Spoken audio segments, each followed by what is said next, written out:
seems it's a plot to drop the IQ. Fighting amongst each other over rumors that don't like you. Prefer us trapped in melancholy with the wood ones of holly. Suggestions that obliterate to camouflage the folly. Attempted mental robbery, executed sloppily. The paupers see this mockery and walk the talk with me. Put the hands up to touch the akasha, cause you know deep down there's something bigger than your wallet. Sweet eternal balance of all that is good, true, and beautiful, friends. What a viper pit we find ourselves in on this plane. Predators from all angles try to whittle away at our ability to exist comfortably, our bodies, our minds, and at the worst of it, our very souls. My guest today has years of experience working with the mentally ill, specializing in schizophrenia and related disorders, and has gathered a mountain of insight into the true nature of what haunts far too many of our brothers and sisters, tearing apart their world and in turn all of our worlds. Jerry Marzinsky is a researcher, author, speaker, and harbinger who asks us to look more closely at the phenomenon we see around us and what is happening, and what it might be that pokes and prods, hoping that we will break. And Jerry is here to make sure we do not shatter and lose that which is most important. So Jerry, thank you so much for coming on Rogue Ways today. It's an honor to have you here. Well, you're welcome. It's an honor to be able to have another source to get this information out, because the psychiatric mafia and the pharmaceutical industry are not happy with this. So as you said, I've got more than 35 years of frontline experience working. I started off in the largest psychiatric hospital in the world. Wow. That was at Central State Hospital in Georgia after I got my master's degree. And prior to that, I had a deep distrust of authority. I mean, that's how I was raised. It was just one incident after another incident after another incident, where it was almost like the universe was, setting these things up to program me to not trust authority. I believe it was. and I can go through all the incidents, but there were numerous of them. Yeah. And it went all the way up to, it ended at college, because I was taught by my dad that college professors were like gods. Yeah. And then when I found out what was going on with some of them, it shocked me. It was like the biggest disillusion that I'd had in a long time. And that professor paid. He paid dearly. But boy, it from there, it also included psych professors. So even as an undergraduate, I was being told, I remember one class in abnormal psychology. I loved abnormal psychology. The first time I saw it, I was just fascinated by it. And we were asked to read a research paper done by a psychologist who wrote that if two crazy people met each other and they had the same delusion, one of them would have to change their delusion. So here I was a freshman, and what I hated about, undergraduate psych in particular, is that you cannot see these things they're talking about. You could not walk into a mental hospital and look for yourself. You could not go onto a psych ward and look for yourself. You could not question these patients. They were kept under wraps. You can't walk into a state prison and talk to the criminally insane. So here's this entire population that is kept out of general view, and we're being told that they're crazy and they're psychotic and dangerous and they can't be trusted, and that they're hallucinating and that their brains are broken, and to stay away from them. And we have no way to verify this for ourselves. No. If you tried to get into a state hospital or a private psychiatric hospital, or even if you were a researcher with an academic institution, you would be turned down. So the risk management in the private hospitals would say, oh no, it's too much of a risk. What if these patients attack them and then now we're liable? The prisons don't want you to know anything about what's going on in there and how they treat these people, because it's pathetic. They say, oh yeah, we have community standards in mental health care, but that is far from true. That's far from true. It's just like a method of gatekeeping, right? And like this, you have to jump through this hoop, this hoop, this hoop, this hoop, and then we've vetted you, and now we know that you'll toe the line and acquiesce to whatever we demand, and so now you can have access. You got that right on the button. It's like, have we programmed you enough with the company line that you believe what we're saying? And it's amazing how many people come through that completely hypnotized, especially for the 4 years of undergraduate school where they are telling you what is going on. And you can't see it or verify it for yourself in any way, shape, manner, or form, unless one of your family members is schizophrenic or mentally ill or something. And even then, you're not going to understand it. Yeah. So just like you say, okay, here's 4 years of programming there.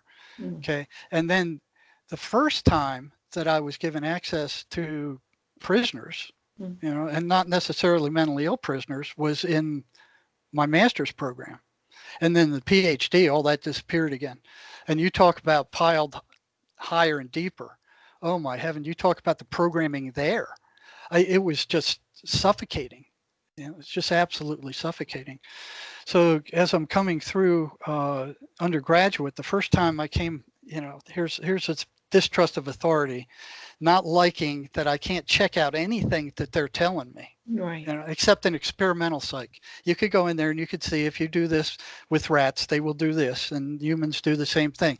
That was the most verifiable thing there was. And then later it came out with like 95%, a research organization did this, 95% of what psychologists publish is not replicable. You can't repeat it. So it's not science at all. It's not science at all. So they're putting out all this crap and they're publishing it. And one of the things with the PhD people is publish or perish. If they don't publish, they're not valued by the academic institution because they want to keep their name up there. They want to have the best researchers. But the garbage that they publish in psych is just, it's unbelievable. The public doesn't know this. So the first time I started suspecting this was when I was reading through the abnormal psych book, pretty thick book with all these mental illnesses there. And, here's all these references. This guy references this guy references this guy, and I go to the back, and it's like this guy is taken from this guy who took from this guy who got the information from this guy, and it's like very few of them were out there on the front lines. They're just putting this stuff out. And I'm like, I remember scuba diving once. I was down the bottom of the ocean. I was watching this little colony of fish, and they had these little mounds, and they were on this big group. And when one fish left to go steal a pebble from another fish would come and steal the pebble from him. and they were stealing these pebbles from each other. But to never getting anywhere. Yeah, and the only ones that were bringing in new information were the ones on the edges that they would go out of the colony and then bring the pebbles in, new pebbles. Otherwise, these guys were just the same. And when I saw that, I went, that's exactly what the fish were doing. Yeah. They're all stuck in this little program and they're stealing from each other, and the only ones bringing in new material are the ones on the fringes of their civilization. Wow. What a great metaphor. I burned up a whole tank of air just watching these guys, and I didn't even know why at the time. I had no idea. It just stuck in my mind, and I was fascinated with this. You knew there was something there. There was something there, but I didn't know what it was, and I was just glued to it. The whole friggin' tank of air sitting watching these guys. Wow. So here I am in psych class, and they gave us this assignment, and it was a psychologist writing that two crazy guys with the same delusion, one of them would have to give way and let the other guy, so if one guy said he was Muhammad Ali, the other guy would have to change to some other delusion. And even without knowing anything, as a freshman, I'm like, why would they do that? Why would one crazy guy have to change for another crazy guy? They're both crazy. So what's going on with this? Why are they telling me? And I had no way to check it out, but it stuck in my brain. Yeah. The other thing they were saying was schizophrenics are way too disorganized to do advanced planning or complicated planning. They're saying, well, they're so whacked out, they're just gone. And I'm like, all of them?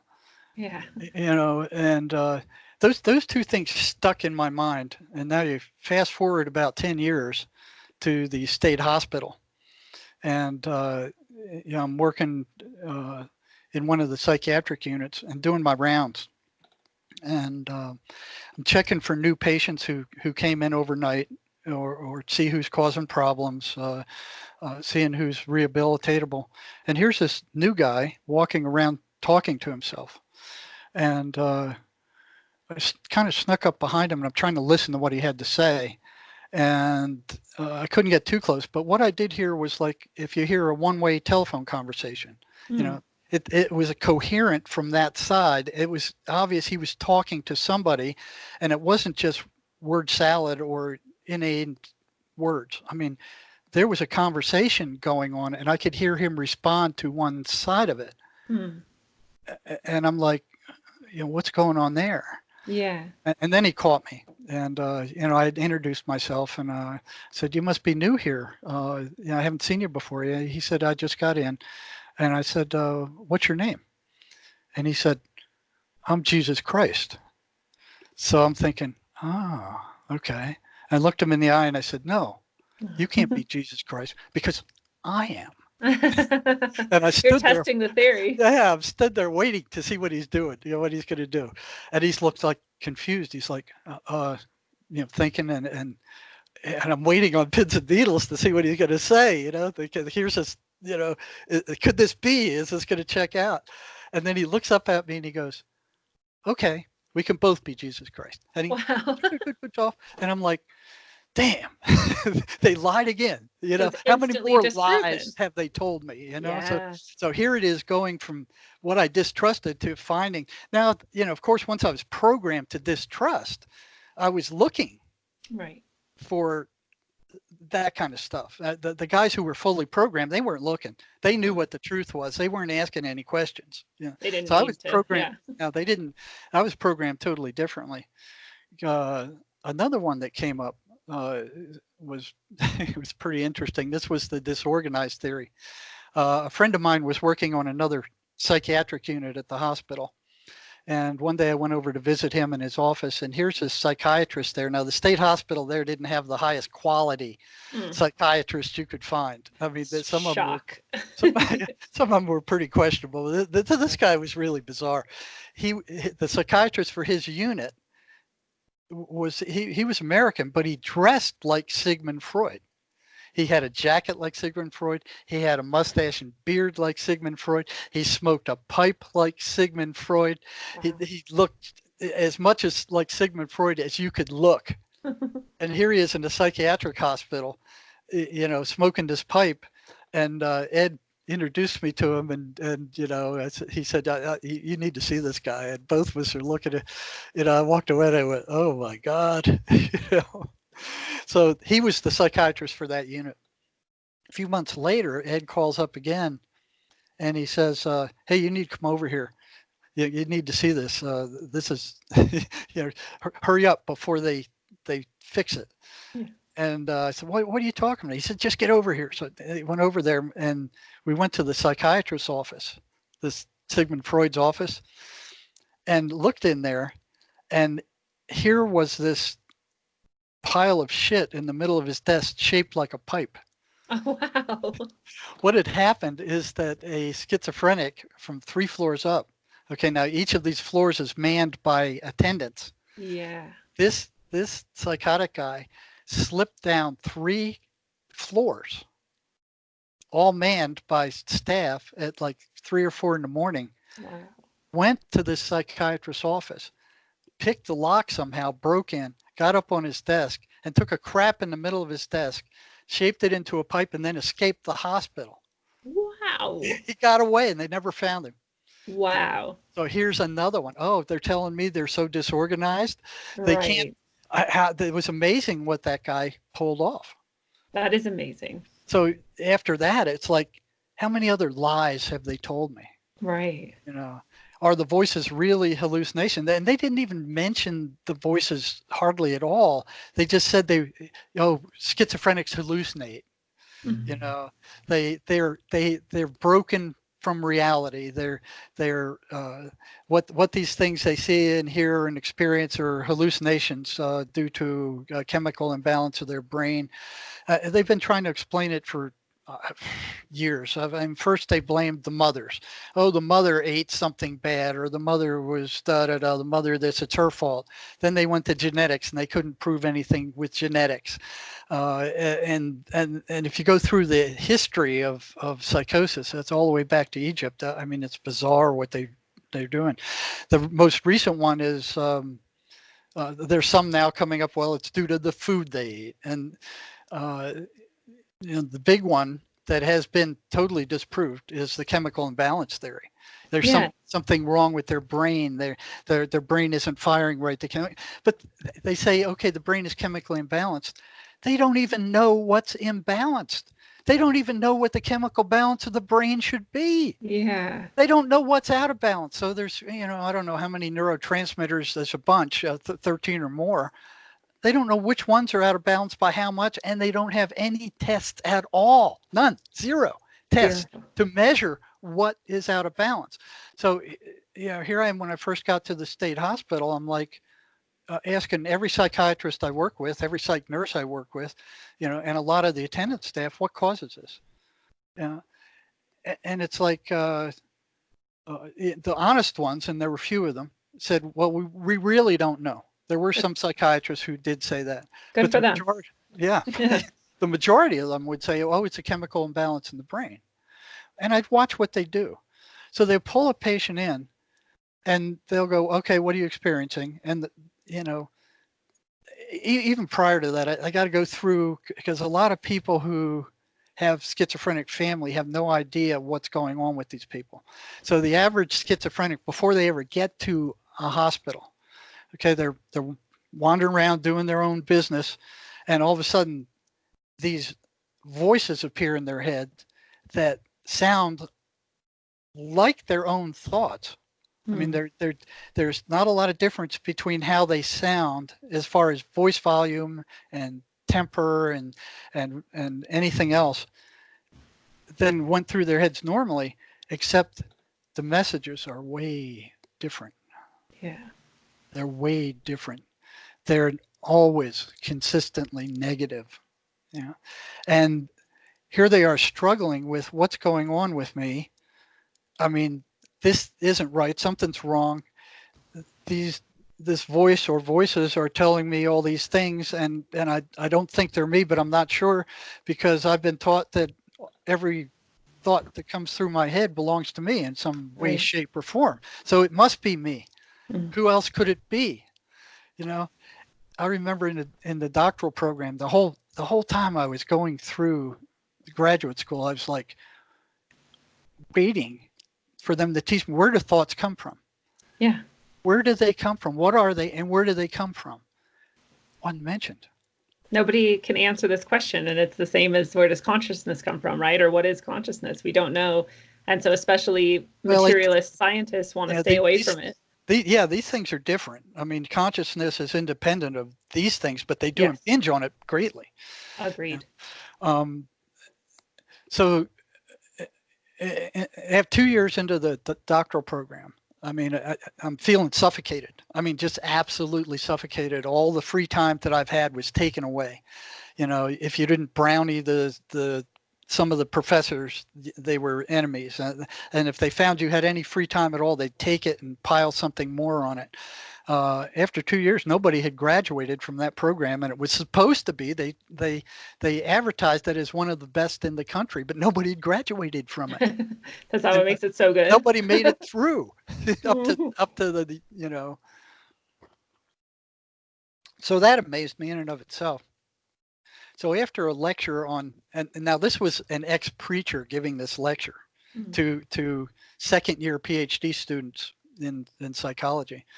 And here he is teaching us how to lie with statistics and not get caught. And I'm sitting there looking at this, and what he was doing was treating the top 5% of this population as if it were the entire population. And I'm like, well, wait a minute. This goes against, the 7 stat courses I've had to that point. This doesn't match And what I've been taught at all.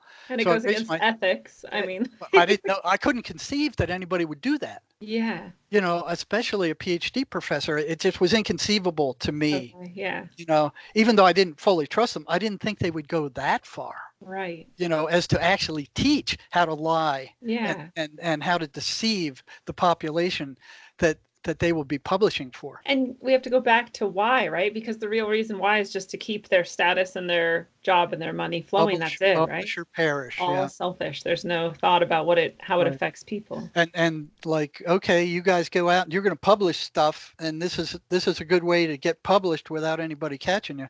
And those advanced statistics, I mean, the average academic is not going to be able to sit down and look at what they've done. Parse it out, yeah. Yeah, and parse it out, because they don't provide a lot of that information. If you look in the paper, they'll say, "Oh, a study has been done." You know, Period. Yeah.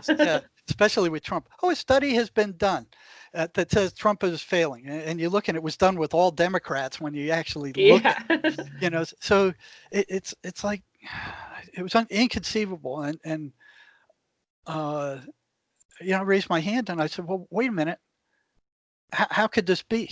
You know, how can you do this?" Yeah.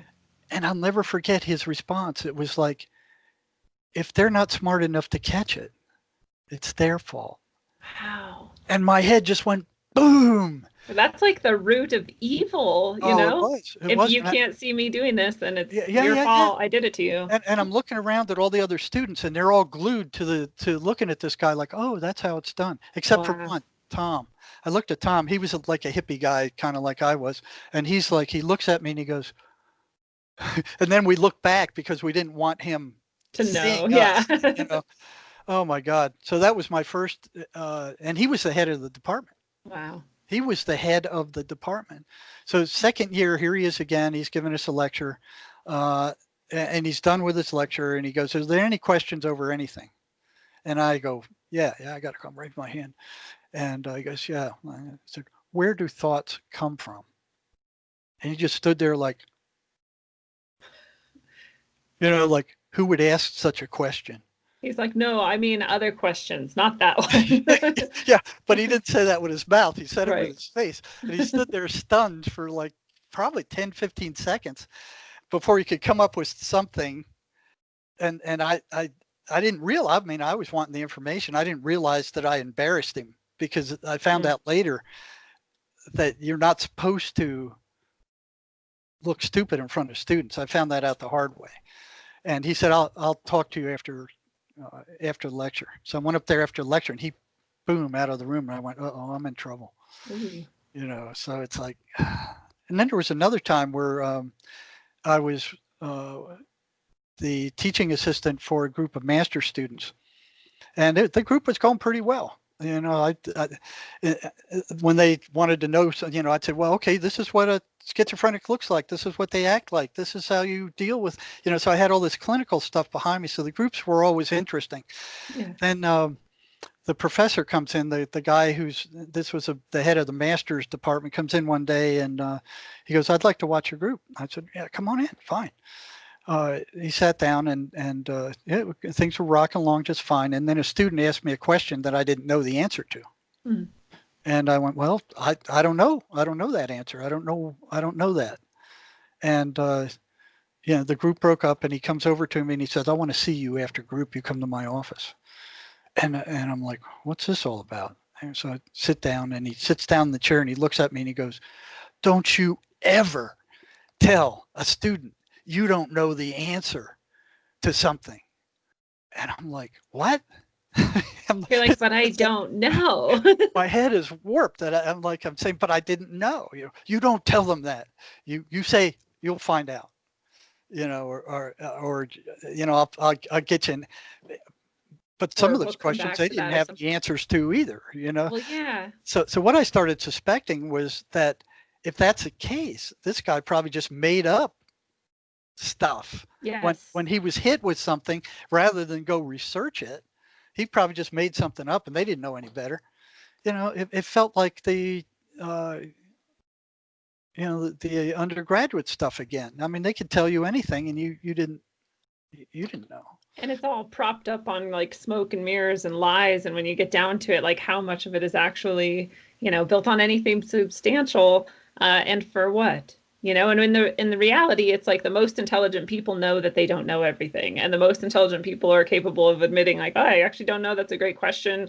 Maybe we can find out together or whatever it is. And that is also very respectable. And that's how learning should be. No, you shouldn't expect anyone to know everything, right? Yeah, I mean, you virtually can't. But this goes all the way back to Hippocrates in Greek, back when he comes out and he goes, well, listen, there's a physical reason for illnesses, and then they started finding some cleanliness and stuff like that, and then it went all the way down the line with the medical profession. So basically, he substantiated it. He declared that virtually all illness has a physical cause.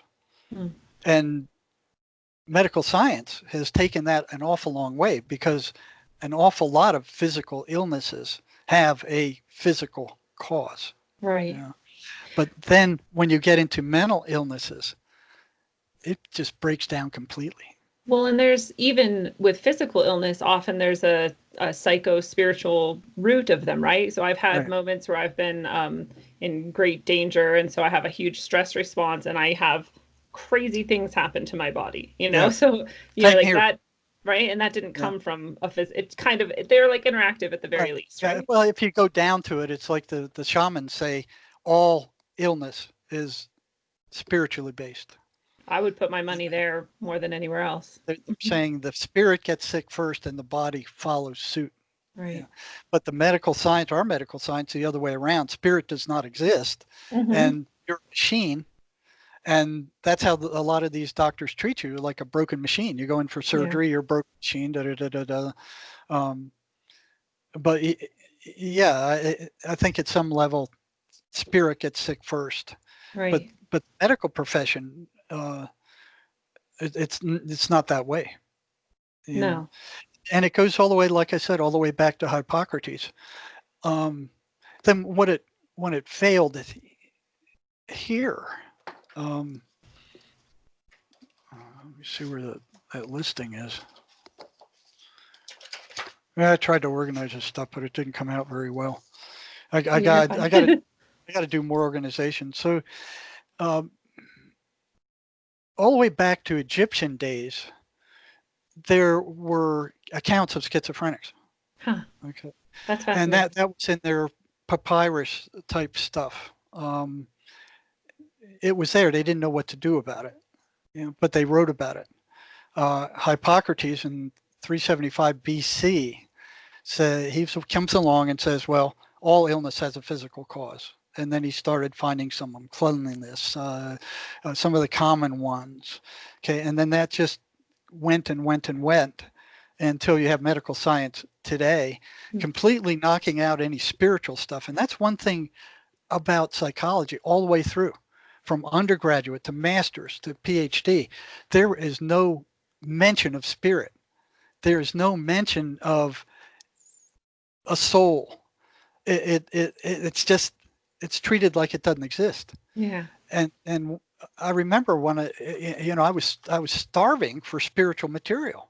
So I would have to make room to read Carlos Castaneda and some of these shamanic things. And Castaneda fascinated me, especially when I got into the state hospital, because he was talking about some of the stuff these guys were experiencing, and he didn't actually come out with it until the very end, and you could see him inferring it all the way along in 4 or 5 volumes before he got to the end and actually comes out and says it to Carlos. And it was like a boom, So I checked out some of his basic premises. I mean, I actually did experiments to see if they were true, because I didn't trust him any more than I did anybody else. Which is good to start from that place, right? But it's also awesome that he was there to help, help inform you or give you something to go off of in order to do further investigation. So I took what he went off of and actually did an experiment One of the things and I won't tell you the experiment because it took months to think up something so bizarre that I didn't get thrown in jail for it. Yeah. But basically what he's saying is when the human being is confronted with an insertion from another reality Hmm. and it, boom, appears in front of their eyes, it doesn't fit what they've been programmed to believe, and it causes a lot of trouble. Yeah. So you can see that with these people who've seen flying saucers or aliens. I mean, they just Right. can't comprehend it, and they're being told, "Oh, they don't exist," and you're whacked, and but they know what they saw. Right. And it's the same thing with schizophrenics. They know what they're hearing. They know what they saw. They can carry on conversations with these things. And I've carried on conversations with these things. And Wilson Van Dusen, a clinical psychologist in California, carried on more conversations with them than I did because I had a gut feeling that I'm not supposed to be talking to them a whole lot after Yeah. I found out I could. But, so here I come in, not trusting authority, and I'm watching what's happening, and I see psychiatrists not giving any lab work whatsoever before they start administering medications. Mhm. So it's only maybe a decade or 2 decades before I got there, they were still using straitjackets, and the attendants, some of the old time attendants would talk about these battles they had with schizophrenics to try to put them in a straitjacket where both sides got hurt. Yeah. So here and that's one thing about the drug companies too. I mean, this pops into mind. So I'm kind of going with flow of consciousness. They're telling us that they have spent millions and millions of dollars developing these drugs, and that there's all kinds of laboratory tests and that they got to go through all these trials and get through the federal government. When it comes to psychotropic drugs to treat schizophrenia, they were discovered by accident in a dye factory in France, in Europe, by accident. Wow. In a dye laboratory. They found out that their workers were getting sedated from this stuff, and they didn't know why. So they figured, okay, some pharmacists were going, well, we can use this to treat anxiety and what else? They were using it to treat what do you Like call mania. rashes? No, that didn't go that far yet. Hmm. It was like an anesthetic. They were using it for an anesthetic. They were using it to treat. I don't know. It was more like to sedate people down. Yeah. And then somebody, one of the French drug companies went, well, this might be useful for a sedative for anesthetic. So they took what this laboratory had. They just went in there, they got the stuff, and they synthesized out of it. No research. I mean, they just took what this dye company had, and they put it, and it did work as an anesthetic, and it did work as a tranquilizer. Discovered by accident. Yeah. So at that time, psychoanalysis was a big thing in Europe. It was like, oh yeah, well, we can cure everybody with psychoanalysis. And they had Freud and all this it was in the late 1800s. And they didn't want to hear anything about drugs. We know what it is. It's the subconscious and the ego and the id, and then they're all screwed up in there. And that's what doing this. And we're the only ones that can straighten it out. So get out of here with your drugs. So this guy, the French company, convinced one of the state hospitals in the US to do a trial on these drugs with schizophrenics, and the results were remarkable. They were better than they'd ever had since 375 BC. Wow. These guys calmed down, and up to that time it was a big thing of how do we manage these populations. So you have hundreds of psychotics and mentally ill people. It's hard to keep them under control. Yeah. So you go through and so here's the physical thing coming down from Hippocrates, and then you have Emil Kraepelin in 1926, somewhere in there, who says, he's the father of psychiatry. He says, well, all mental illness also has a physical cause. So he goes right down the line there. So, and he publishes all this, the father of psychiatry. Now the problems start. Yeah. So they start looking for a physical cause, and their motivation to find it is cash, basically, well, right? to start with, it wasn't cash. It was how do we manage these massive, crazy populations? Fair, yeah. So you have thousands of mentally ill people all together here, Which and it's difficult enough to manage not mentally ill people. right, So right. yeah. So anything they could use to. So as we go down the line, so here's Kraepelin saying, okay, it's physical, and so what they did is they sterilized 250,000 mentally ill patients. Forced sterilization by 1937. This had taken place. God. So yeah, it's a physical cause. We'll stop it because it's physical and it's passed on. So we're going to end mental illness by forcefully sterilizing these people. 250,000 of them were sterilized. Yeah, and then I've never heard of that. oh yeah, they won't tell you these things. Right. Then in about 1908, a physician, Paul Buehler, a psychiatrist, he pronounced that schizophrenia was a split mind. That's what he named it, schizophrenia. It's a split mind, and they saw that there was a split, but they didn't treat it like one.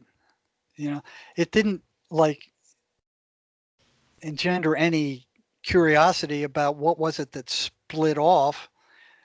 They still saw it as a whole mind, one mind, but some part of it had split off, and or was dysfunctional, and I was programmed with that for years, even though all this information was coming in that was completely contradictory to what they were telling me. I just went, no, this can't be. What I'm seeing can't be. But it just kept repeating over and over and over again. And it's like I denied it well past the point any sane researcher would have, because I didn't, I'm like, oh, this can't be. So then it was back I think in the 30s somewhere, they came up with their dictionary of statistical mental health, DSM, diagnostic and system. The Bible of their Bible. Yeah. So I think it started out with something like 37 mental illnesses, and now it's up into the hundreds. And they're all made up, every single one of them. There's so many that are so similar to each other that I'm like, if you look into the symptoms of PTSD, for example, they're really similar to the symptoms of ADHD, and they're really similar to symptoms of anxiety, and they're really similar to symptoms of depression. And I'm like, this is all so similar. I get that it helps to be nuanced in some cases, but isn't there something else going on? I don't know. Oh yeah, there's a lot else going on. Right. So all the DSM does is saying, okay, we agree that these are categories. Okay. That all of those of us who are working the front line, supposedly, working with patients, we've seen these categories, and they all sit down, and I don't know how many of them there are, but for the power that this DSM thing, they've got to wield. I mean, every single one of those diagnoses cannot be tested scientifically. Yeah. There's no test for them. There's no lab work for them. There is no EEG thing to show anything. Every single one of them is made up. Yeah. So it started with 37, and I think last it was like 267 or up in the 300. I mean, every year they were making up more and more and more. And I'm watching, and that's one of the things in the doctoral program. They wanted you to memorize this damn thing, and I'm like, come off it. What is wrong with you people? Don't you understand what is going? No, they didn't understand what was going on.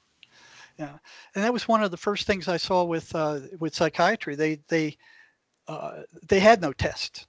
They would look at the guy, they'd talk to him for 10 or 15 minutes, and they go, well, okay, let's try you on this drug. They put them on it for a week or 2 weeks. They call him back, and at the state hospital, the most time they ever spent working with him was 15, 20 minutes. Yeah, and they'd say, "Well, how's your drugs working for you?" "Well, they suck. I'm still hearing the voices." "Okay, well, let's give you another dose." That reminds me of something I started earlier, is what these guys go through before they ever get to that point. Yeah. So you have somebody walking around, the kid in a family starts hearing voices for one reason or other. There's several reasons why that started. Sexual abuse, nasty sexual, physical, emotional abuse Yeah. will draw these things in. Amphetamine is like a magnet. It is like a friggin' magnet. It will just pull them in out of the universe, and they just, hey man, it's like opening the floodgates. Yeah, I've seen more prisoners go psychotic on amphetamine and not come back than any other reason. Isn't that crazy? I've said the same thing for years, that like out of all, I've done a lot of drugs in my life. I had a hard past and I'm better now. But amphetamines, being around people on amphetamines and watching them, it was literally like you were watching people become demonic, and it was like their soul was just gone. That's exactly what happens. It's crazy that I don't know why it's true with amphetamines and not as much with other drugs. I think every drug probably has something of that, but I don't know why methamphetamines are so good at it. Well, the prisoners called it the devil's drug. Really? That's what they named it. Wow. Yeah, among just themselves, there's thousands, just on their own, thousands of prisoners. You say the devil's drug, they know exactly what you're talking about. That's crazy. And I'm getting diverted from the experience of what somebody just first being psychotic experiences before they get to this point, but we're kind of running on the amphetamines now. Yeah, we'll jump back. Yeah, but people need to know that too. Mm-hmm. So what these guys experience is, first, it speeds them up, and they're like, oh man, like Superman, this is great, I can get all this stuff done, and they feel like Superman. Yeah. They don't sleep. Then eventually they start seeing the shadow people. Yes. These are shadow people. Three-dimensional shadows that appear at night. They walk through walls. They're darker than the rest of the room. They see them in the daytime too. Mm-hmm. You probably have experienced them. I've seen other people seeing them. I seem to have been protected myself. Yeah. I've seen them out of the corner of my eye. But here's hundreds and hundreds of prisoners, and I worked for 10 years in ERs doing psych crisis in ERs, and hundreds of tell me the same story. Yeah. You feel like Superman, you're doing this, you can get all this stuff done, you feel great, and then you crash. And then you're depressed for days and you feel like crap, and then you do it again. Eventually they start seeing the shadow people, and that they don't know what those are. Three-dimensional shadows, often in the shape of a human, but not always. Sometimes they're like little elves or demons. Sometimes they're animals. Sometimes they're monsters. Most of them don't see the eyes. You ask them, well, do you see the eyes? Do you see the face? Most of them just see a head. Some of them wearing a hat or a cape, which is weird. Yeah, they do often have capes and hats. Yeah, it's weird. That struck me as odd. I mean, it's like, okay, what is this? What are these things? But they never seem to cause any. They scared the hell out of these people, but they never seem to cause any physical damage.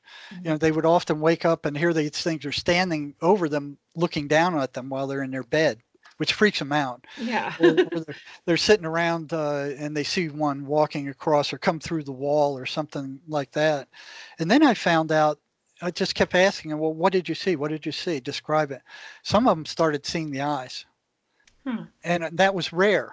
Yeah. But the ones who saw the eyes were the ones who were much worse off. Okay. They were using amphetamine for a much longer period of time in greater doses. So I actually used it as a diagnostic tool. If they saw the eyes, then they were in worse shape than the ones who didn't see the eyes. Interesting. That's fascinating. Because there's that whole thing where the eyes are the portal to the soul, and like, if you're making eye contact with a demon, then you're probably worse off than. Well, I did steer one down. I mean, that was intense. That's a whole different story. But that was a shadow person. But the eyes were always described as lime green or red. Not good colors for eyes. No. So once the eyes appeared, then they would start hearing the voices. right? And they would come periodically, and they'd hear them, and they'd go, "Oh, that's just a hallucination," And they go, "Oh yeah, yeah, I'll just blow it off." And then when they come down, the voice has disappeared, and that kind of seemed to verify that that was a hallucination. Mm. No, that wasn't. That's the start of the psychotic process.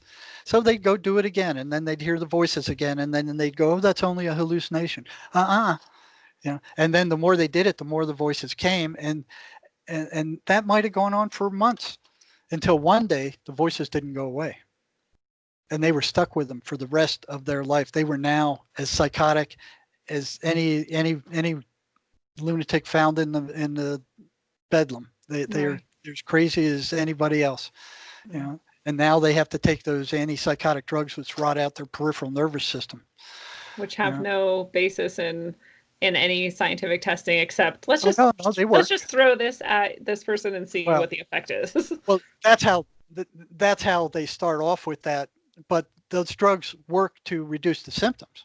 So the people do report that their symptoms are better. Yes, in most cases, the voices, a lot of times, most of the time, don't completely go away, but they're not as strong. Now, if they can catch it early enough and hit them with these antipsychotics, the voices can't get a grip. But in most cases, they're more subdued.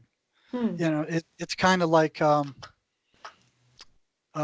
getting a charging rhino, and shooting it in the butt with a big tranquilizer gun.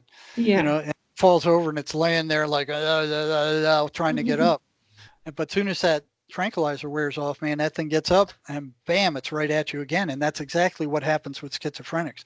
Soon as they stop taking those meds, and they stopped, and I wondered for years why they did that. Why are they choosing to go psychotic again when psychosis was as close to hell on earth as I could see? Right. And there were a number of reasons for that. But yeah, as soon as they stopped taking, one of the biggest is the side effects. They're really bad. Bad. They're not as bad as being psychotic. And so it's kind of like, they have a choice. Yeah. Do you want a case of the flu, or do you want the bubonic plague? Yeah. They're both bad. They're both bad. They're both really bad, but one is really, really bad. Yeah. And they were consistently choosing that one, which flew in the face of everything I had learned in experimental psychology. Any sentient organism will avoid pain and seek pleasure. Right. A reduction of pain. Not these guys. Not these guys. They're choosing the worst scenario. And you ask them, I mean, for years, I was asking them, why? Why do you do this? Why do you do this? And I started asking psychiatry and psych nurses, why do they keep going off their meds? Why are they choosing to go insane? Yeah. Completely. Why are they going off their meds? And it boggled my mind. I remember one psych nurse said, well, that's just a symptom of their illness. That's just the way they are. And I'm like, oh, why? Why? Well, that's just the way they are. That they've always been that way. They've always been that way now, and they'll always be that way. That's just the way they are. They're like, I'm like, oh my God, but why are they that way? They weren't asking those questions. It's like, and psychiatry, they'd go, well, they don't like them because of this. But there was an interesting thing that I saw going on when I first got to the state hospital, and I couldn't explain it. Psychiatrists were being attacked by these patients at a rate like 2 to 3 times higher than any other staff member. That includes psychologists, medical doctors, psych nurses, counselors, psychologists. And these aren't the people that they have the most contact with, which would increase the rate. It's the attendants that are around them 24 hours a day are attacked at just very slightly higher rate than psychiatrists are. So and they're adjust for 24 hours a day. Right. And the state psychiatrists are there 15, 20 minutes. How's your meds? Okay, we're going to increase them. and that's all the time they're spending with them, and they're being attacked at a rate 2 to 3 times higher, 4 times higher than attendants who are around them 24 hours a day. And I'm like, what's happening there? Yeah. What are psychiatrists doing to piss these guys off in 20 minutes that are resulting in an attack rate 3 to 4 times higher than any other staff? Wow. And I'm like, what's going on with that? Nobody answered. Nobody knew. The underlying rule in the state hospital was you don't do anything to upset psychotic patients.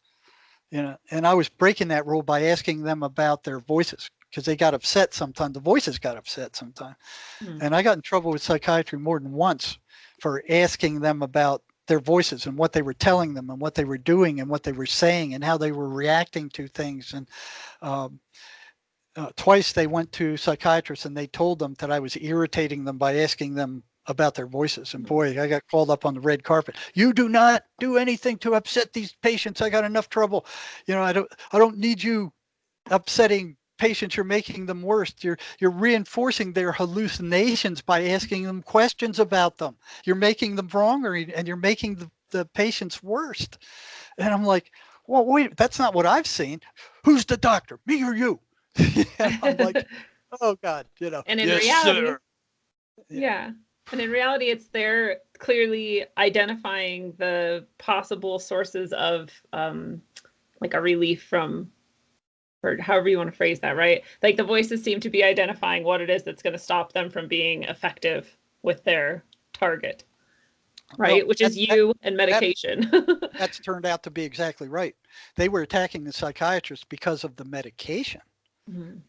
Not because of anything the psychiatrists were saying to them. And the psychiatrists were real touchy because they're getting attacked for saying very little to these guys, and trying to get information out of them about how the drugs are working. And here I'm trying to get information out of them about what the voices are saying and how they work and how the patterns they run. So they're going, well, I think in the back of their minds, they're thinking, well, if I'm being attacked by just asking them how they're doing with their meds, you're really going to stir them up by asking that kind of stuff. So you stop it now. So boy, I had to stay under the radar on that for a long time. But yeah, I don't know if we finished with the shadow people.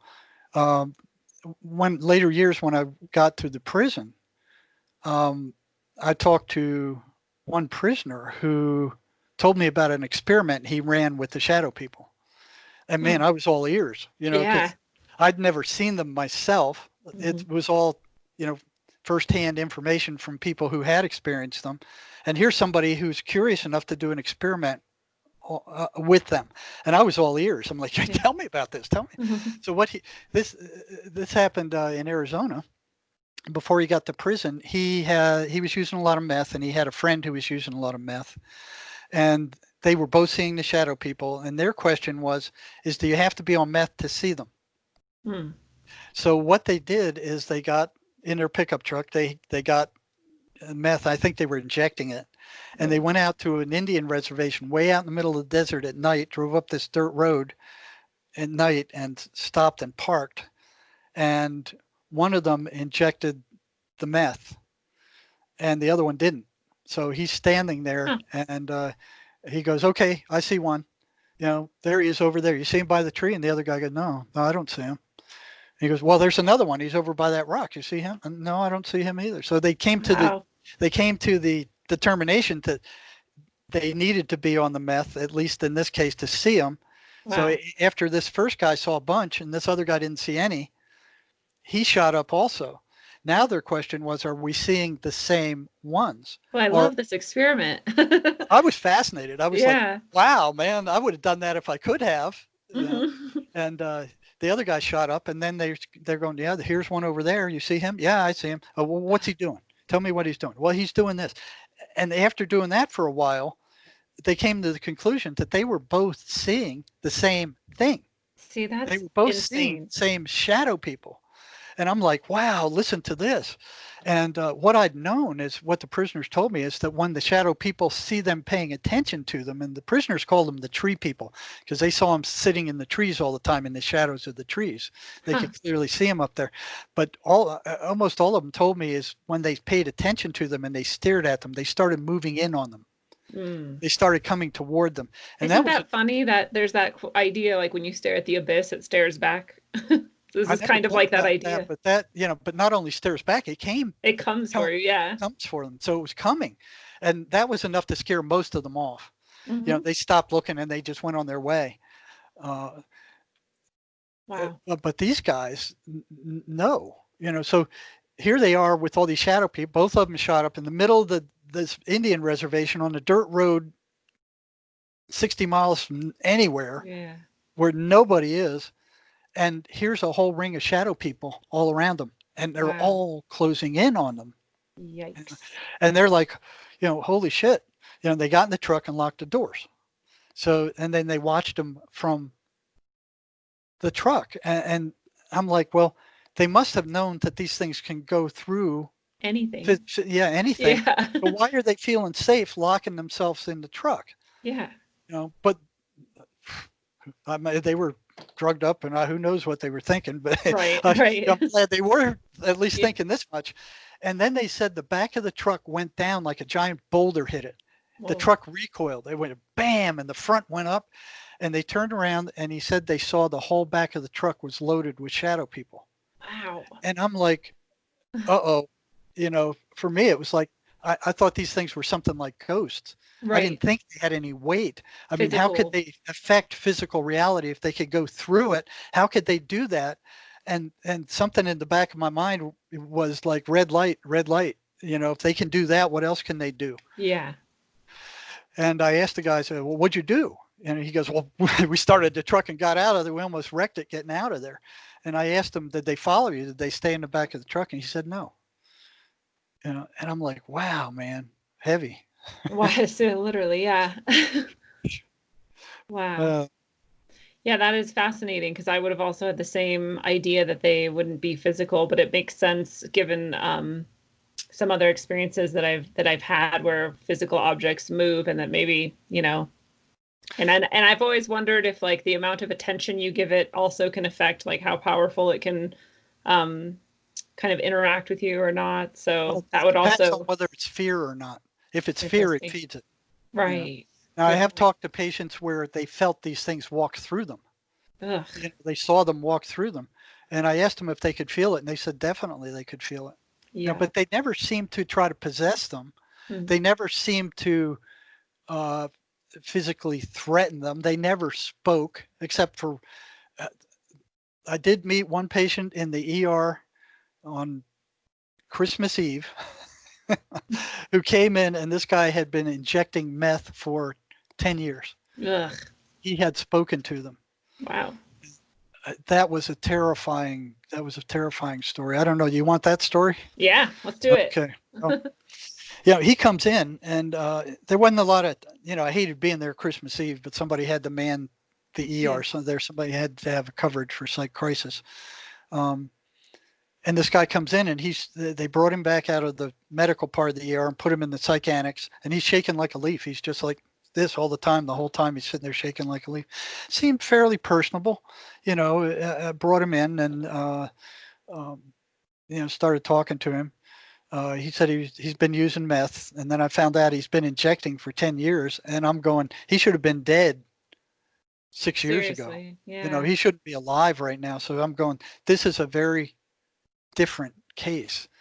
Why is this guy still alive? Yeah. And others who have done the same thing, the majority of them are long gone. Why is this guy still alive? So here's this in my head again, like what's going on here?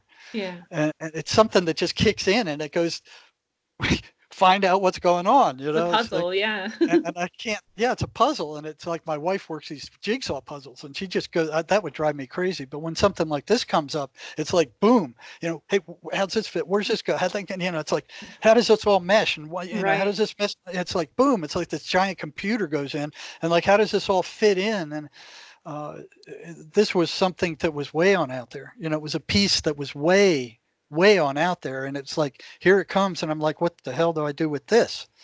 You know, so I started talking to him, and I was sure he saw the shadow people. I said, you've seen the shadow people? He goes, yeah.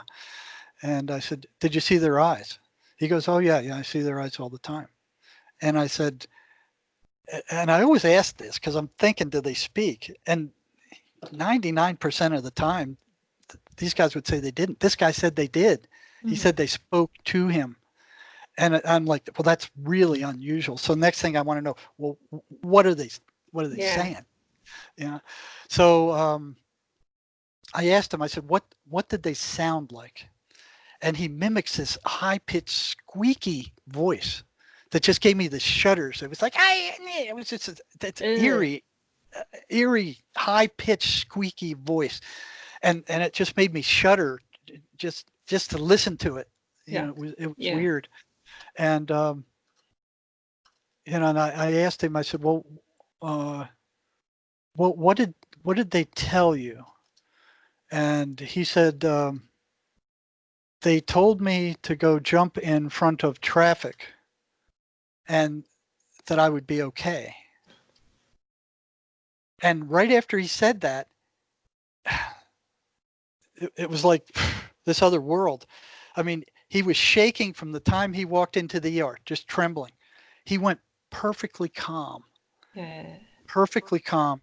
And he's looking at me in the eye, and his eyes get black, just like these dark pools. And I felt this intense, cold hatred. Wow. Just staring at me, and it was like solid. It was, and the feeling I got is, you know, I'd rather cut your gut open and spill your guts all over this room than answer another question from you.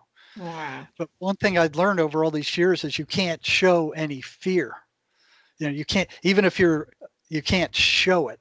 That's key. So I'm sitting there staring this thing in the eye, and it seemed like forever. You know, it's like I'm looking at it and it's looking at me, and I can feel this intense hatred. I mean, it's the most intense hatred I've ever felt in my life. It's cold hatred. And then boom, it disappears, and he's back to shaking again, and his eyes go back to normal, and he's normal. Does he even know? Did he have an awareness that had just happened? I don't know. I was so shaken up. I didn't know. I didn't think about even asking him. I feel the next question, you know, it was like I was like, whoa. Yeah. You know, and he's back to normal. So this thing ain't looking at me anymore. But it is. But it's not like that. And I'm like, I'm trying to shake that off. And the next thing that comes into mind is like, well, what did they tell him? Yeah. And I'm kind of going, part of me's going, you're going to go back there to find out what they told him? You know, and this other part's going, yeah, we're going back there. And this other part's going, no, I don't want to I'm ever not see going that back again. there. This other part's going, yeah, you are. You're coming with me, goddammit. And I'm like, oh, shit. So I asked him, I said, well, what was it that they told you? You know, and I wanted to find out what happened. He already said they asked him to jump in front of a truck, and he had his arms, legs. He wasn't limping or anything like that. And I said, well, what did you do when they told you that? And he said, I jumped in front of a truck. And I said, you get hit? And he said, yeah, I got hit. And I got knocked across the road. I was in the gutter on the other side. And I said, well, what happened? And he said, they were standing all around me as I came to. And they said, get up, you're not hurt. And he said, I got up and I wasn't hurt. You know, and I'm like, wow. And then he said they told him to do it again. And he did it again with the same result. You know, and after that, it was like, I don't want to risk this thing coming back. It came back a second time after that. So I had to deal with it twice. But after that, that's all I could deal with it. I mean, it was like when I went to ask another question after what happened, there they were again. Yeah. So, you know, here was this eerie stare down contest. And after that, it's like, I can't take this anymore. You don't wanna, yeah. You know, I just can't deal with it. This is enough. I don't know what the hell this is. It ain't human. No. You know, and it comes out there and I don't know what the hell it's going to do. I mean, it's kept this guy alive, you know, 6-8 years longer than he should be. And I don't know what I'm messing with here. So, you know, I'm going to, okay, get out of here. And I committed him. I mean, you're going in. Yeah. You're going in, buddy. And then the psych nurse comes in 5 minutes later and she goes, "What'd you get out of him? I can't deal with him at all." She goes, I can't even talk to him. And she wrote down all my notes. And I said, yeah, he was an eerie fella. Yeah. You're very, very brave. You're braver than I think brave most or people. stupid, one or the other. Well, look what you've been able to bring back because of that, right? Is all this information that helps, I think, you and everyone else that you're able to share it with understand what's actually going on here. But I can't understand what these entities or demons or whatever you want to call them get out of keeping him alive, because my idea might have been that they would be like, jump in front of this truck, you won't get hurt, and then he gets hurt really badly, and all that suffering and fear and anger is something that maybe they like feed off of. But what do they get out of him not suffering? Do you know what I mean? Yeah, I know what you mean. Now if he was a prisoner, I could have looked into his records and seen, but there was no medical record on this guy. We were starting it. But you look back in the prisoners' records and you can see all the trouble they got into. Yeah. Now these things feed off of fear and negative emotion. So that's what they want to generate, and that's what they drain. Yeah. And that's what most people don't understand. I don't know whether should we go back to what a new schizophrenic experience is as they come through this. Yeah, let's go back and bring it back. Because we kind of went back there 3, 4, and then got sidetracked. So yeah, they're walking along, and all of a sudden they hear this voice in their head that doesn't sound like their normal content. So it may sound like the thought, like we all have somebody speaking to us in our head all the time. Right. Here's this voice in our head telling us what to do, what to go, where to go, what to think, it's constantly prattle, prattle, prattle, prattle. And you're used to it. You kind of know what that thought stream is like. And everybody thinks that that's who they are. Yeah. That's not true. That's not true. That's absolutely. We're kind of taught that you are your thoughts. Mm-hmm. And I have a friend of mine who's an engineer. I mean, he's a missile engineer, a rocket scientist. And I said, do you think you are your thoughts? And he goes, yeah, I do. There's no telling him. But then you look and you see, okay, if you can step back and you can listen to that voice prattling in your head, then who's the listener? Yes. And you can experience that. If you really get quiet and you really sit with it, you can experience it. And it's one of the most profound experiences that you can have, I think. I'm sure you can have more profound experiences, but it's like at least one of these that can kind of start you into realizing exactly what you're talking about, that there's something behind all of that, then that is what you are. Yeah. So here's this prattle, but you're the listener. Right. So here's this prattle trying to convince you of who you are and what you are. But that listener is not the same as the prattle. You're identifying with all of that. You're identifying. Yeah. There was another one, like, what was the other thing? It was who's the listener? And then there was another one where it just brings it out real clear.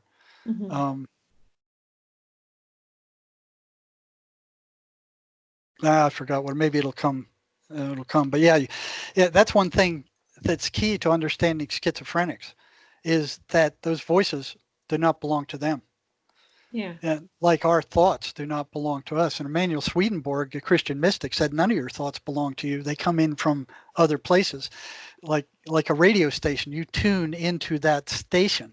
Yeah. Yeah. And that's what you pick up.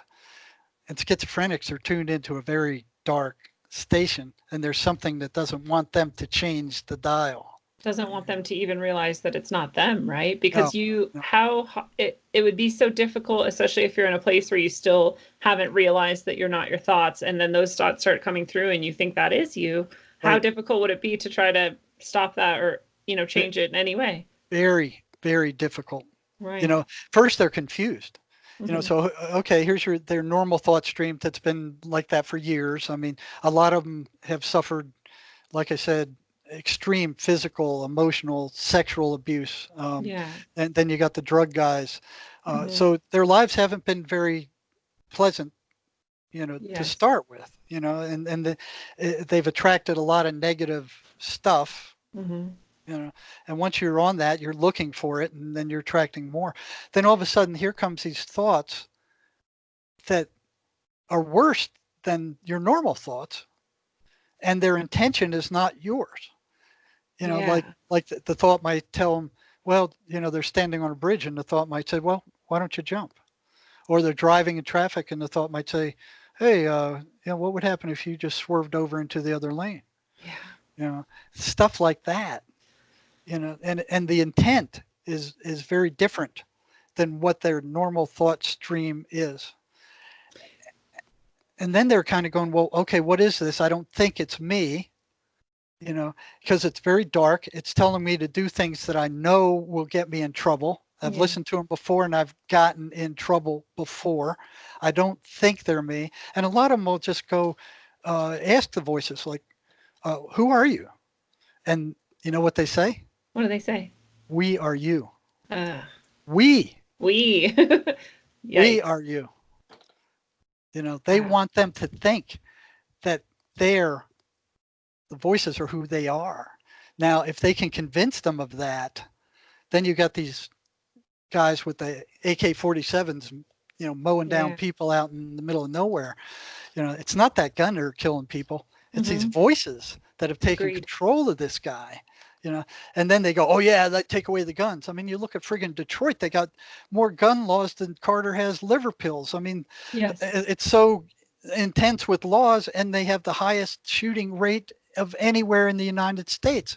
And the United Kingdom has the highest murder rate per capita, and they have no guns either. Yeah, now they've turned to knives and everything else. Now they're going to outlaw knives, and then people are going to use whatever else, because it's not about the weapon. No, it's not. The deep state wants us disarmed. Yes. So you can't fight back. And they're using this as a thing. They're not saying, hey, we need to have a better mental health system.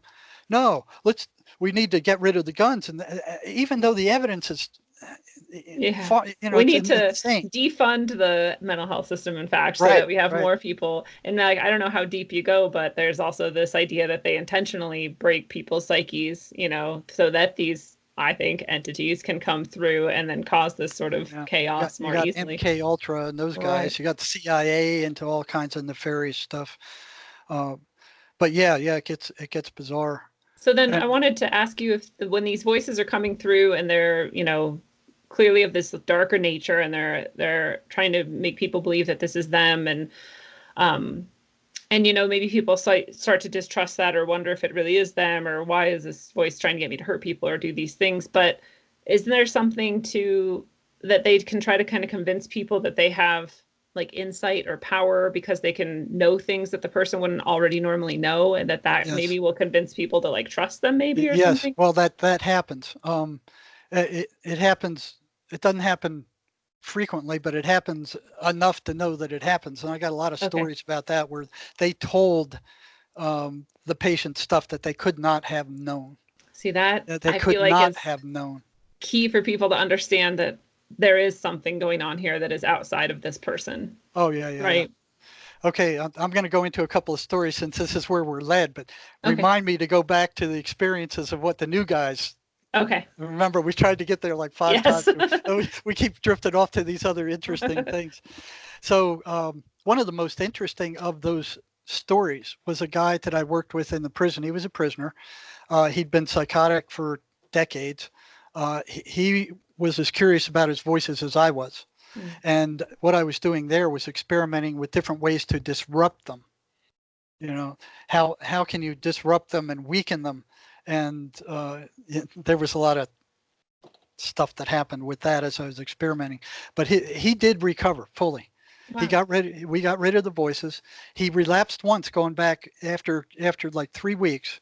He was like, where are the voices? I've heard them almost all my life, and I haven't heard them for 3 weeks.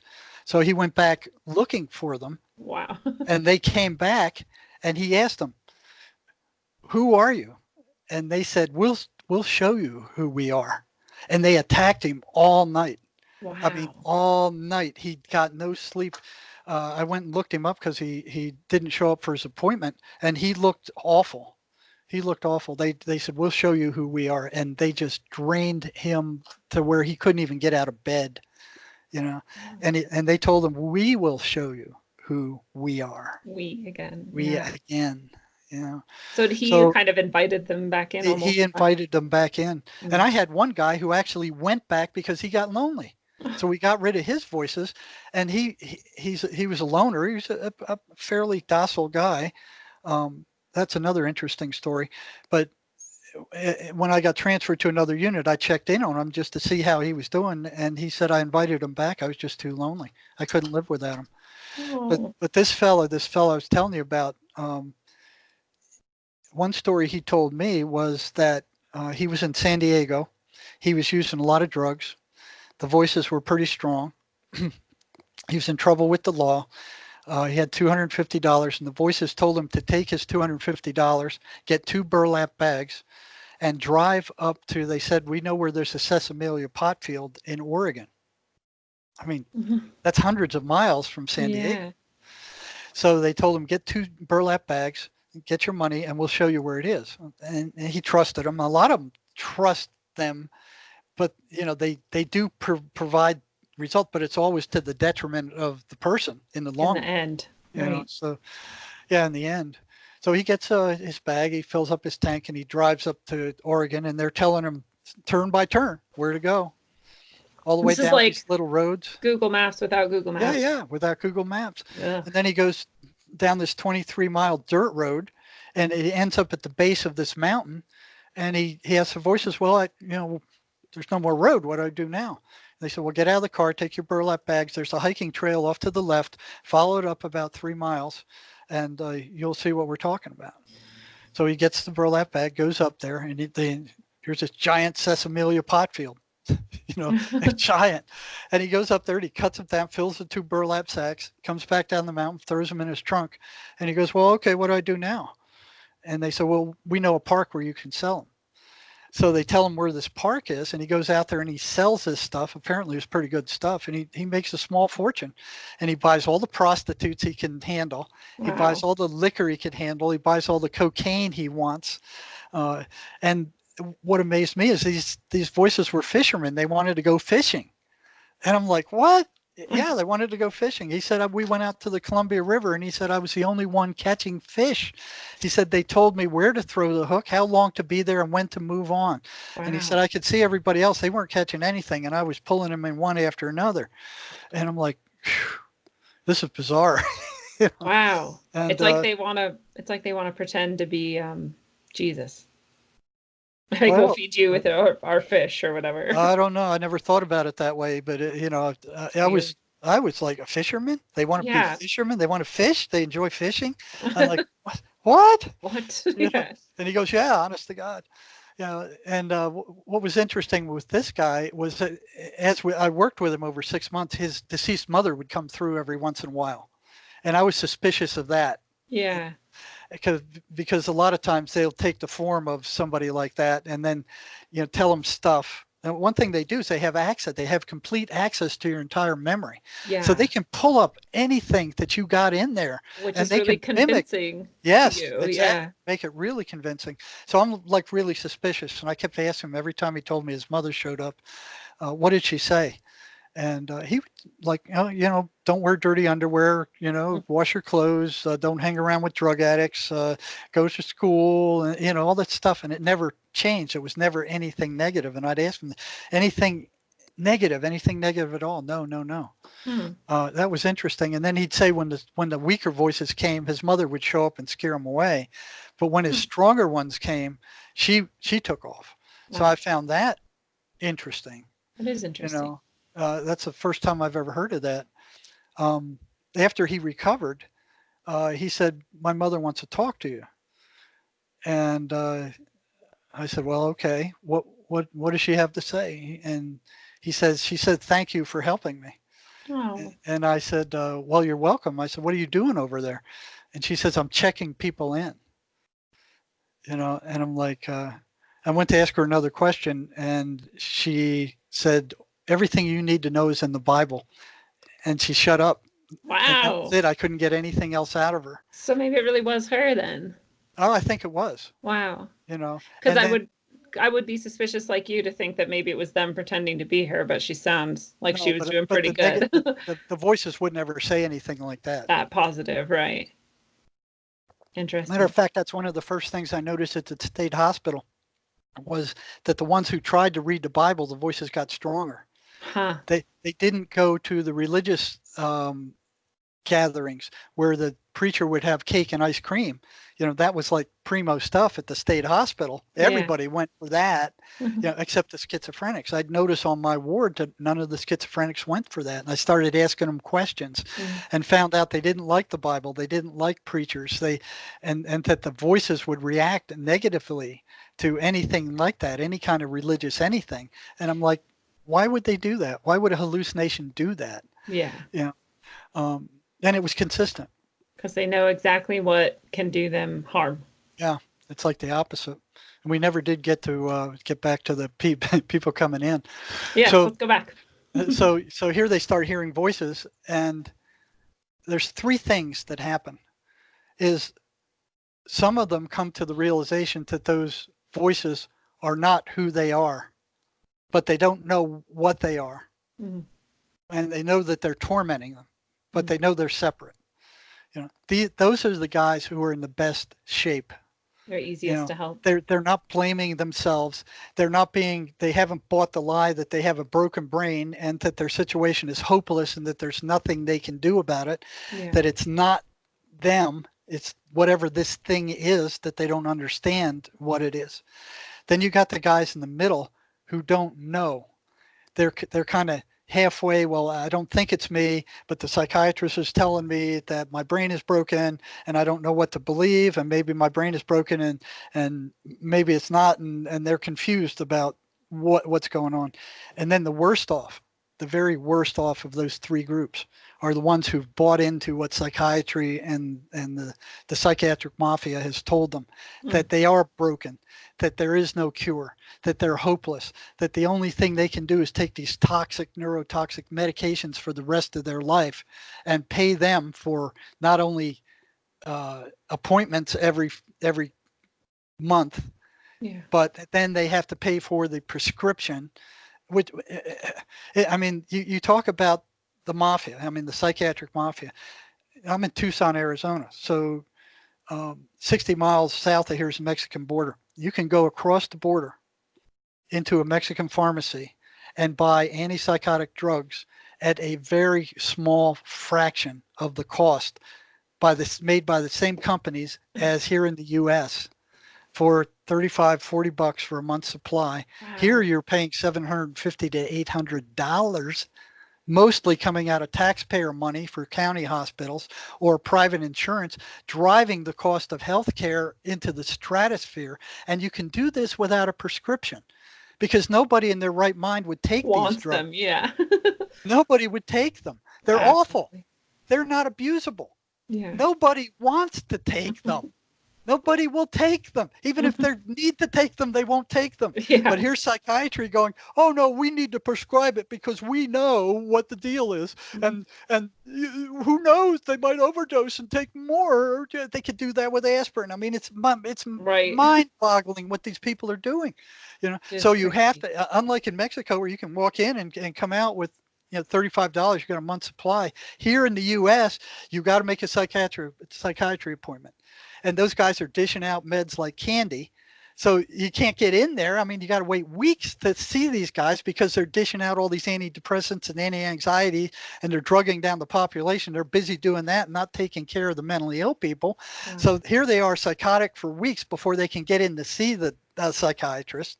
You just can't walk in there, and they're in trouble, and they're getting in trouble, and they're doing bizarre things, and they're hurting people, and they're struggling, waiting to get in to see one of these bozos.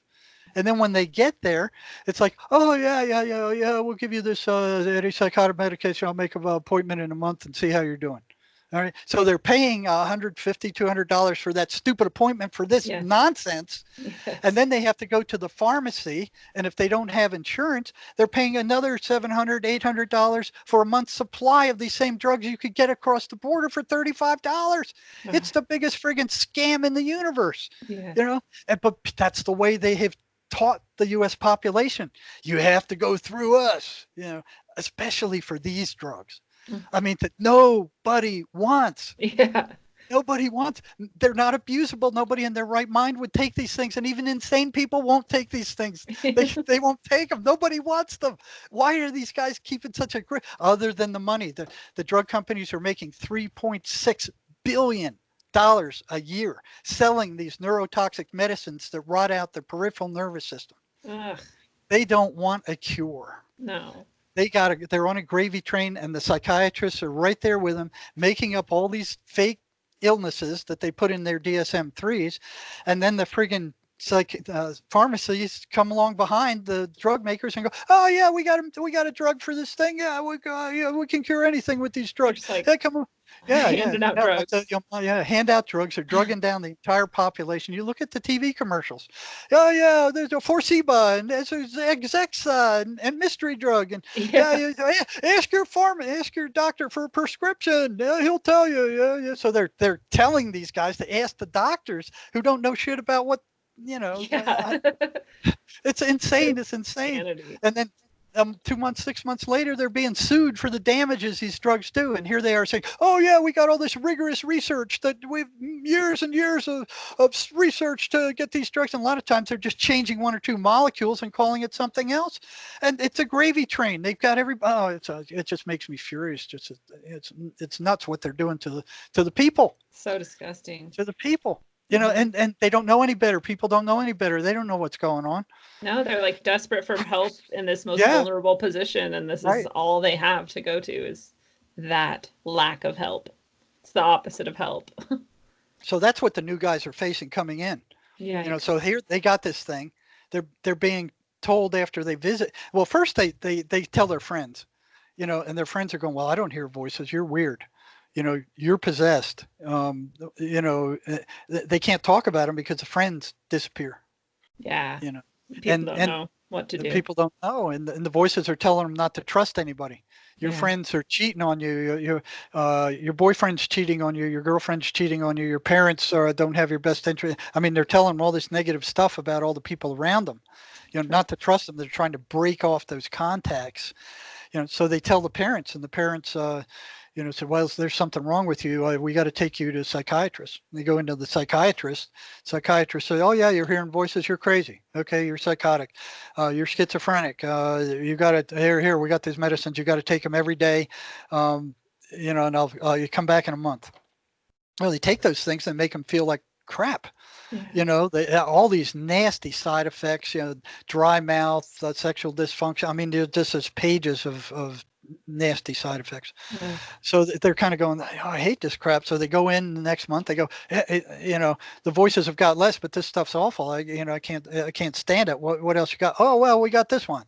We got these atypical antipsychotics now that have less side effects. Okay, but they're more expensive. "Oh, we'll try this one." And I mean, it's one after the other after the other. And there's no test. It's all objective, subjective stuff. How do you feel? "Well, I still hear." "Well, let's increase your medicines." And they're being told there is no cure. There is no cure. We don't have a cure. We don't know what cause. They won't admit they won't know what causes it. They'll say it's a chemical imbalance in your brain and you're broken for good and we don't know how to fix it. But, these medicines will temporarily set it right. And if you stop taking them, it'll come back. And yet, aren't there people who are cured? Who do not have symptoms anymore?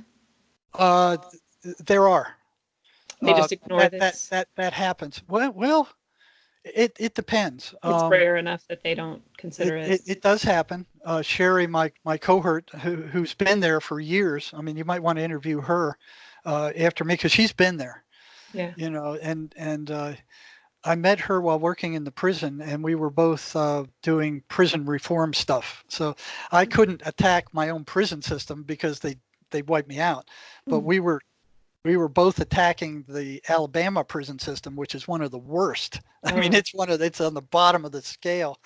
And she had somebody in there that she cared about, and we were both fighting that system. And then one day, she had one of the biggest prison reform sites in the U.S. And then one day we were just chatting, and I was telling her about a schizophrenic patient I had, and the weirdness that was going on with him. And she goes, and this is after 10 years of working with her. She goes, I know all about that. I've been there. That's the first time she told anybody. Wow. And then, I went, what? She's one of the most spiritually advanced people I know. I'm like, how could this be? So I started firing questions at her that only somebody who'd been there would know. And it was like, bam, bam, bam. She'd answer one after another. And I was just, what?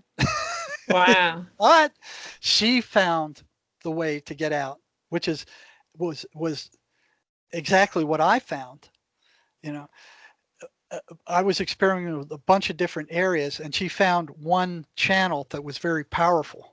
And that's a lie program. She found that what these voices were telling her were consistent lies, that you couldn't believe anything they said. Now, that was one of the things I would tell my patients, but there were other things, like move towards spiritual stuff, and all these other things in the package. But hers was one of the most effective, and she used it to free herself. You might want to talk to her about that. I would love to. It's one of the things we have on our website, and one of the things we've got a book about ready to come out. It's one of the things we have in there. But yeah, they tell consistent lies. So they would tell the patients not to trust their parents, not to trust. They would tell the patient that the psychiatrist was poisoning them, just like they did at the state hospital. Don't take your meds, and they would point to the side effects as the effects of being poisoned. The voices would say, you don't believe you're being poisoned. Look at this. Your mouth is dry, you have sexual dysfunction, you can't think straight, your mind's all gummed up, all these side effects. And they go, don't tell me you're not being poisoned. They are being poisoned. They are, right. Yeah, it's not not untrue. It's just not. It's not untrue. Not helpful, maybe. But it's the best thing that medical science has right now. Right now, yeah. To bring them back to sanity. With long-term usage, their peripheral nervous system is being rotted out. I've seen them at the state hospital when after years of Thorazine, they called it the Thorazine shuffle. Yeah. They would just shuffle. It was like not a regular gait. It was like a shuffling action. Their nervous system was so burnt out. It's like a zombie. Yeah, like a zombie. But yeah, so you got that going on. Then the voices are telling them, don't trust your parents. They don't trust the psychiatrist. Your boyfriend's lying to you. Your parents are lying to you. So they're trying to break them off. So they're isolated. Yeah, it's like an abusive person. Very, very abusive, very negative, very nasty, very, and they try to tell sane people about these things, and boom, they're shut down. Oh, they're not real. That's, you're crazy. There's something really wrong with you. Those things don't exist. You're mentally ill. You take your medicines, and here they are carrying conversations on with these things. They know they're real. So the parents drag him into a psychiatrist, and then the psychiatrist said, yeah, your brain's broken. There's no hope for you. You've got to take these things, and puts them on these meds, and they go off the meds, and then they get in trouble, and they're put back on the meds again. And the parents are screaming at them to take their meds, and they don't understand what's going on. And the patient's trying to get away from them and acting weird, and they have no idea what's driving that. They don't believe that entities exist that have taken over their minds. It just doesn't, it's incomprehensible to them, and it's scary because they don't know what's going on. Yeah. They don't know why their son or daughter who they've known for years has all of a sudden become somebody else, a totally different person, but it's the same body. And this is what they're coming into the hospital with, this distrust. So getting into the prison, getting into, to get them to talk about the voices. It took me years to figure out how to make them comfortable enough to talk about their voices. And it was experiment after experiment. And what I found is that if you learned something that the rest of psychology didn't know, and you gave that to them and just said, well, this is what I know so far. I don't know what these things are, but I'm not, I don't know what to think about them. This is what I've found that contradicts what psychiatry is saying. But I don't know. Tell me. You teach me. Yeah. And man, they did. you know, hundreds of them, and some of them paid very dearly for it. Their voices tortured the hell out of them for giving me information. Mm. You know, and kind of what one thing that flows. I mean, that we're kind of doing this like flow of consciousness thing, and this Yeah. is what's flowed into mind. I got two pieces here. This is a poem. We've got a schizophrenic support group that we've started. And we started originally to support schizophrenics so they could talk to each other about their voices. Yeah. But it's kind of taken on a life of its own, and a very strange life of its own, because here's all these other people who wanted to join, who wanted to learn about the voices, but weren't necessarily schizophrenic themselves. Wow. There were some who were functioning and had voices, didn't know what they were, but they were still functioning. And yesterday, a psychiatrist from Egypt wanted to join so he could learn about the voices. So I'm Wow. like, holy cow, and it's Like just, you're starting a real school and a real help network that is actually yeah, effective. and it's taking on a life of its own. Good. With the people are being attracted and pulled into it, and they're talking to one another, and every once in a while I'll chime in to make sure try to keep it on some kind of a track, but they've kind of got their own life now. It's like we started it, but it's taken on a life of its own. Wow. So yesterday a poem came in. One of the patients wrote the poem, and this is what she wrote. She said, "The darkness has come again. There is no light. The voices have taken over. I have lost myself again. Then, after what seems like this will never end, a tiny light comes in. I hold on to this light until it brings me back to myself again. I will never give up. I will always hold on. No matter how dark it gets, there is always a way back." So she published that in the group, How powerful. And then I asked the group a couple of months ago, I said, what is it you want people to know? You've been beat down, you've been, marginalized, you've been told that what you're hearing are hallucinations, that they're not real, that you're mentally ill, that you're sick. We know that's not the case. We know what causes these things. What do you want them to know? I'm giving you a voice for the first time in your life. What do you want the public to know? What do you want psychiatry to know? Yeah. And I got one response, and this gal was hearing voices. She said, the most important thing to point out is that the voices are not hallucinations, but are in fact malevolent demonic entities that audibly terrorize people and feed off the extreme negativity they cause. Additionally, the rest of the public is also being affected by them. As in my case, she's still getting hit by them, as they can influence us by inserting negative thoughts into our minds and pushing destructive desires, habits, and addictions in an effort to destroy our lives. And then they can feed off all the chaos they produce. They are parasites feeding off the strife they orchestrated from behind the scenes by negatively influencing humanity. Lastly, I have personally found success with a version of Sherry's That's a Lie program, which I was telling you about, where I stopped the intrusive thoughts by strongly rejecting, renouncing them, and as they are happening, and saying they are not my thoughts. I would never think that way, and ordering them to stop. I hope this helps, and thanks again for all your years of research into this and into deciphering the true origins of the voices. Wow. So that's just two things, and then I got a number of cases here. But the reality of the situation is, when you get depressed, you don't have any energy. Yeah. These things have complete access to your entire memory. They can bring up every rotten thing you have ever done in your life and throw it to the forefront and rub it in your face until your emotional state is negative, and then they come and drain that emotional energy off of you. And I noticed that with the schizophrenics, both at I noticed at the state hospital, they reported when the voices came, they were drained. Yeah. And then when I got to the state prison, where I had more freedom to experiment with these things, I noticed that too. It was consistent. Every time the voices hit them, they were drained. So I came up with this questionnaire because I wanted to kind of at least subjectively do this. Yeah. I don't know if you can read this. Let me Yes. pull it to where I can.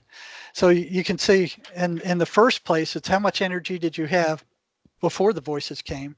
The middle is how much energy did you have while they were present or attacking you. And the third one was how much energy did you have after they left. And this is the actual response from one of the, make sure there's no name on it. Yeah. From one of the prisoners. You Wow. notice 140 something and then 10, or the other way around. Yeah. Right. 100 before, 45 during, 10 to 0 afterward. And this was completely consistent. It happened every single time. And we actually did an analysis of variance on this, and it was statistically significant. Yeah. So there are things that they can research if they wanted to. Yeah. If And they it's would ever reproducible, right? and If it's that it's consistent. exactly reproducible. Yeah. You Wow. know, another consistency is that the voices are consistently negative. Yeah. They don't ever waver from that unless it's to get you in more trouble. Yeah, You know? for just like a moment, Right. to get you to something that you can destroy yourself. Like that guy when you were talking about who went and got all that weed and then sold it, but he went straight to hookers and blow and, much. Yeah. Much So they were worse. telling him all this stuff he thought was great. Like, You know, yay. the hookers, the alcohol, all this stuff he's destroying himself with, Yeah. slowly, but not, he thought it was great. And I don't know how many prisoners told me that after they were out of meth, the voices would tell them where to be and when to be there, and somebody would show up with the meth over and over and over again. That would happen. Yeah. So in order to do something about these things, you have to know what they are. Yes. And how they operate. Hallucinations, which psychiatry and the psychiatric mafia say these voices are, hallucinations are random. Yes. A hallucination could be anything. It could be positive, negative, neutral, crazy. It could be all over the place. It's random. It's just there's a definite pattern to these things. They are always consistently negative, unswervingly negative. The question that they don't want to even first of all, they don't want to even look at that. Mm-hmm. What holds them negative? What is it that confines them to a negative tract and doesn't allow them to go all over the place like regular hallucinations? Right. What force holds them on a negative trajectory? What is it that does that? They won't even look at the fact that they are negative. They don't ask patients what they think, that if they ask them, they're reinforcing their hallucinations. I mean, it's madness. It's just madness. And this is psychiatry. And then past that, you talk about the madness of psychiatry. We're just going all over the place. I don't think we're going to get anything consistent anything here. It's let me fascinating though, because the concepts. If there's a theme, the theme is like you're saying, that we're learning that this is consistently negative. That it seems to be pretty obvious that it's an entity that is outside of ourselves, however you want to describe that. I'm going to call it a demon because that's what I think it is. And that's consistent through all the cases you're bringing up and all the evidence that you found. And that itself is groundbreaking and fascinating and should tell people a lot. But it also, I think, could help bring us towards preventing it, protecting ourselves from it, or curing. Exactly. Because all of us are being hit. Right. Like that person said. Yeah. Like you're walking down the sidewalk and all of a sudden you have this horrible thought that comes out of absolutely nowhere. Yes. And it's like, oh my God, how horrible, like, kill that person in front of you, or, where did that come from? That doesn't belong to me. And you're horrified that you had that thought, and you're upset that you had that thought. Yeah. You feel guilty, and you're kind of like, but because you've been taught that all thoughts are yours, so that one must be too. Right. And it freaks you out. And you're kind of like, oh no, that's, and you can't even deal with, it's like, push it out. And I can't even deal with it. That's them. They threw that in, and it doesn't fit you, right. Or somebody does something that irritates you, and you kind of go, yeah, why don't you do this to them? Or why don't you say that to them? They're constantly at work on all of us to different degrees. The schizophrenic is where it is most clear. Yes. With the rest of it, maybe that's where they're finding the most purchase or something too. Maybe that's where they're having the most effect. But like you're saying, like if it's affecting all of us all the time, then there's something we want to know about that and how to look at the fight world. back. Look at what's going on right now. Look at all the wars. Trump has just pulled us out of all the wars. This is the first time we've not been in a war for decades. And people are mad about it. And people are mad about it, especially the military-industrial complex. Right. All these guys are evil. They're nasty. They're rotten. And Trump's going, that's their problem. That's their neighborhood. Let them deal with it. We don't need to be over there. But here's some interesting statistics. So schizophrenia is one of the top 10 world health problems. Wow. And what research has been accused of, and I had that article here somewhere, I'm so friggin' disorganized, that they were accused of not spending enough money on research for schizophrenia, and they didn't. They didn't. So what the NIMH did is they took a bunch out that they reported false statistics to make it look like, they said, oh, all these other schizophrenics aren't schizophrenics. We're going to call them something else now. And now it looks like they're spending a massive amount of money on it. It was a political. It's just like what you were talking about, where they can skew the data, and they were teaching you how. It's like here they are doing it. Yep, here they are doing it. And I actually had that article somewhere, but that's what they were doing. And they just did that recently. Who reported it? It was the Wall Street Journal reported they did that. Wow. So there's like 2.5 million that are affected in the U.S. alone. Over 24 million people worldwide, where these voices have completely taken them over to the point where they can't function. Yeah. The suicide rate. Suicide is the leading cause of death for schizophrenics. Mm. So here's these things, telling them to kill themselves. Yeah. They're no good. They're rotten. Nobody likes them. Nobody loves them. They're worthless. They're stupid. They're crazy. May as well just kill yourself and get it over with. That's their exact words. And they say the same thing. They were saying the same thing in the state hospital, 2,000 miles from where I am now, as they were saying here in the prison and the hospital and the ERs. It's almost like they're all made out of the same cookie cutter. They give the same messages. It's almost like they're all programmed to say these things. They know the things to say that will get them the best results in for what they're after. I think so. It's almost like they've all been schooled or something, which blows my mind too. Yeah. I mean, most of these people that I've talked to have never met each other. The people at the state hospital have never met anybody in the hospitals here in Arizona. I mean, this is all, and they're all saying the same things. Yeah. The voices tell me this. It's like, oh, you think psychiatry would notice something like that? Oh, no. No, they're hallucinations, man. You can't pay. What? You want me to pay attention to hallucinations? What would my fellow psychiatrists say? Oh, my God. That's terrifying. These guys are out of freaking control. Right. So 4 out of 10 schizophrenics will kill themselves. Their suicide rate is estimated to be 5 to 10 times that of the general population. God. They're at the far end of the normal curve. Suicide's their leading cause of death. 4 out of 10 of them will attempt to kill themselves. Now, wow. Would you think they are a very stable population doing that? Mm. No. You know what the suicide rate of psychiatrists is? Mm. Virtually equivalent. Really? Yes, really. That blew my mind when I found that.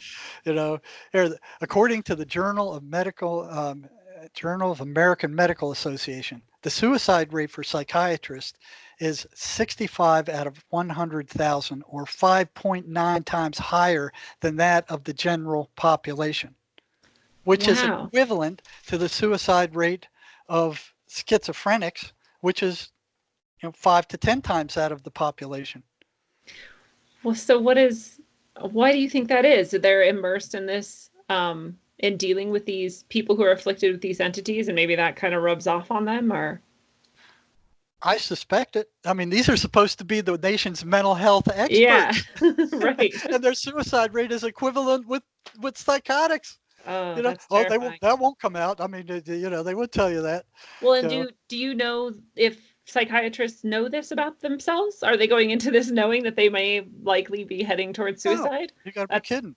Criminal. They're Yeah. being told, hey, you're the peak of the peak. You're the head of the mental health system. When you get out, you're going to be directors of hospitals, and you're doctors, and you will have this all say all and do all and have all this power. Mm. They even got up before the United Nations and said, we want to take control of education. We want to take control of the churches. You know, it's important that we have our hands in all the. I have that Yes. article somewhere. I got to get organized where I can Well, present this stuff. I can you know. back you up because I've been a teacher for like 14 years in education so far, and just in the past handful of years, there's been a big push to start making teachers kind of counselors, like trying to be aware of our students' mental health and reporting and recording and information that might indicate whatever about their mental health. And I've been fully against it the whole time, knowing that teachers are barely qualified to teach, let alone evaluate mental health and Well, it's recommend treatment. well, you don't have to get into it that deep. I mean, you see a kid that looks depressed all the time, doesn't have any energy. You see a kid that comes within with bruises. You see a kid that's really withdrawn, missing school a lot. That kind of stuff. Right. If, And you if can have an effect on someone who you notice, right? you can have a huge effect if But some of these people are turned into child protective services. That would somebody would be watching that abuse. you hope. Well, they're overwhelmed. But That's at the least thing is I worry if you turn them into mental health or to child protective services that hopefully something good happens, but maybe not. Because I don't necessarily believe that the people who are pushing to have more mental health control or more CPS control have the best interests in mind. I feel like a lot of them do who work for those organizations, but the people who are kind of like pushing the societal changes, I don't trust them. well, I don't either. But I've seen, I've worked with CPS, and it does disrupt some of that. Even Yeah. if they know that they're being watched, True. they will pull back and not dish out as much crap to these poor kids. True. And heaven helps schizophrenics, that have kids, because the voices are wanting to destroy the voices too. want to kill those kids. They hate kids. They hate kids more than they hate anything else. Why do you think that it's is? weird. I guess they're so innocent. It's the opposite of what they are. Yeah. So they go, oh yeah, there's a genetic link between schizophrenia and children. No, I think they're bred that way. Right. That they're taught to be that way, and they're prepared for the voices who then jump in later. I don't think there's any biological, and they haven't found any biological anything. No, So it makes sense that it's environmental and kind of trained into them. Yeah. So I talked to you about the assault rate before. So a study of 120,000 assaults from 1987 to 1992. This is over 5 years. The assault rate for all jobs, 12.6 per thousand. The assault rate for doctors other than psychiatrists, 16.2 per thousand. The assault rate for custody staff, I mean, these are people who are around like 24 hours. Yeah. 24 hours, 69 per thousand. The assault rate for the little time psychiatrists spend around these patients, 15 to 20 minutes, half an hour at the most, 65 per thousand. Wow. So the assault rate for people who are around them 24 hours, 69. The assault rate for psychiatrists, 65. So if you adjusted for the time, it would be astronomical. Oh yeah, it'd be astronomical. That's insane. So the time they spend with these individuals, so their assault rate is almost 6% higher than any other doctor or any other job. Yeah. They're getting the crap kicked out of them. Well, it's almost like the system itself is perfect for these demonic entities to get everything they want, because especially in prisons, no one's being helped really, unless like saints like you are going in and helping, but the system as it is isn't helping. The medication is like, no, making it maybe easier for people to have some sanity, but in the in the end, it's not like the cure, it's not the No, thing that's actually going to stop it. not curing anything. And these So, psychologists or psychiatrists are in the midst of it, and they're yep, they're just trying to keep them down. right. So you look at the insanity with prisons. I mean, here's one guy escapes. Okay, he's a murderer. I mean, there's murderers all over the place. I mean, they're out there. The prisons are full of them. A lot of them have avoided being sent to prison. They're out there. Yeah.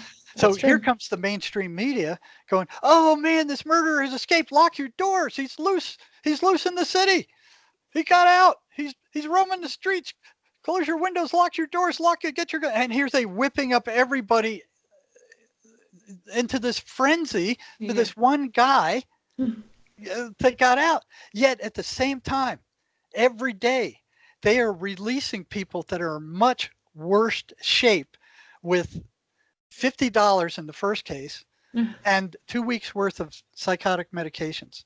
God. And saying, when you run out of your psychotic medication, your antipsychotics, go to the nearest ER. That's what they're saying. And I've seen them release people that I knew would kill somebody within a month or two. They were so psychotic. So here they're taking these, they destroyed the mental health system. They destroyed the state hospital system. They've closed down all the hospitals due to Proposition 13, because they didn't want to pay for them. And then they pay for prisons that are 10 times more expensive to house the same people that don't have any treatment there. I have no help at all. Yeah. It's worst. Yeah. Not only are they not getting any help, they are being brutalized not only by the staff, by the system, but by other inmates. Yeah. And there's inmates in there. The gangs are taking their medications and saying, we don't want you sane, we want you crazy. And I'm telling you, this guy in this other gang, he's trying to kill you. We're telling you this. You need to get him first. God. And they keep feeding him that until this guy attacks somebody in the other gang, and he's crazy.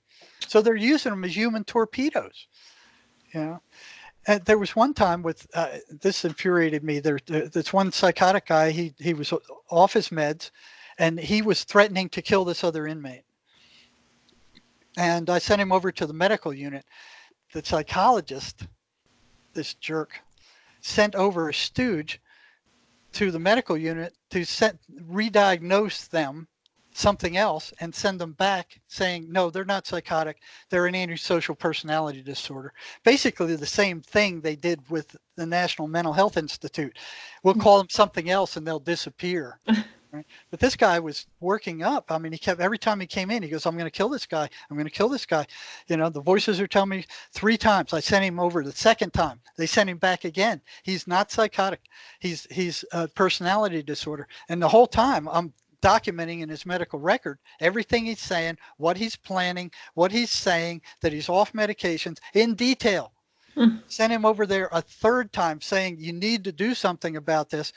No, they want to save their medication. They don't want to spend money on medications. They sent him back again, God. Saying, no, he is not psychotic. And I wrote up again. 2 weeks later, he stabbed somebody 13 times. He didn't kill him, but he stabbed them 13 times. Wow, it's amazing he didn't kill them. Mad. I know. I was so mad I couldn't go to work for 2 days because I was afraid I'd beat the shit out of that chief psychologist. Yeah. I was so furious. Yeah. And here's what he's doing. Oh, I'm going to work my way up the line. I'm going to be a big honcho. I'm saving the system money. They're going to pat me on the butt for this. And I don't know. Yeah. How people can't see the direct consequences of their actions and harming people like that is incredible. But it's like the system is made to produce that almost, Well, it is. Yeah. I mean, it is the devil's workshop. Mm-hmm. No good thing in there goes unpunished. Right. Well, I can imagine how that would be so hard for you to go back, but I'm amazed at how long you've lasted, and it's very commendable. Are you still going? I mean, I know you have your support group. No, they couldn't. they couldn't drag me back in there Yeah. with a pickup truck, man. Well, because it sounds like now you're doing actual good. I mean, not that you weren't then, but that like outside of the system, you can create something even better. I could not bring this kind of stuff up while I was working there. I'd be fired, or I'd be on the hot seat within months. You know, what are you doing? You're a lunatic. You're you're crazy. They've had 35 years to lock me up. I've been working shoulder to shoulder with psychiatrists the whole time. You know, I've got the state's meritorious service award. They gave me that. Nice. You know, so you know, I'm a commercial pilot. I'm a scuba diver. You know, they had their chance. Yeah. They blew it. Yes. Yeah. But yeah, that's what's going on. So by the time these guys get to a psychiatrist, they've been pretty well shut down. They don't want to talk about this stuff. Mm-hmm. They see that if they talk about their voices, people will leave them. They'll say they're nuts. They're crazy. They're in trouble. They'll get away from them. They'll be isolated, and that's what the voices want. They want them isolated so nobody can interfere with what they're doing. Yeah. Right. So the whole thing with mental health so far has been controlling these guys and not trying to cure them. Yes. You know, talk therapy is for the most part, traditional talk therapy is like spitting in the wind. Yes. You know, I try to tell people that. I know it can be helpful for a lot of people in a lot of ways, but it is never going to be the thing that I don't want to even use the word cure, but do you know what I'm saying? It's not going to be the thing that heals you. It will be if they understand what's going on. Yeah. You know, if somebody can teach them that these voices are not who they are, right, that they are not insane, that they're infested, and that they have a battle to fight, and this is how to fight it. Yeah. You know, then they are started to recover. And that's when I got in the most trouble at the prison. I was put under investigation for, what did they call it? Experimenting with prisoners without departmental permission, which I never would have got. Yeah. You know, and they didn't have, they were trying for years to get proof of it. But they couldn't, because none of the schizophrenics I work with would tell them anything. But then when they started recovering and totally going off their meds and still saying sane, that came to their attention. You know, what is he doing in there with them, and why aren't they taking, and why are they staying sane? And he must be doing something that is not an approved therapy. Wow. Yeah. That's more important to them than the fact that you're getting results. That's exactly right. The same thing with the licensing bureau. You must work within these bounds. You have to have an approved therapy that doesn't friggin' work. Yeah. But we're saying if you're going to want to work under our license, you have to have this, and you need to stay within these bounds, which is way outside of the truth.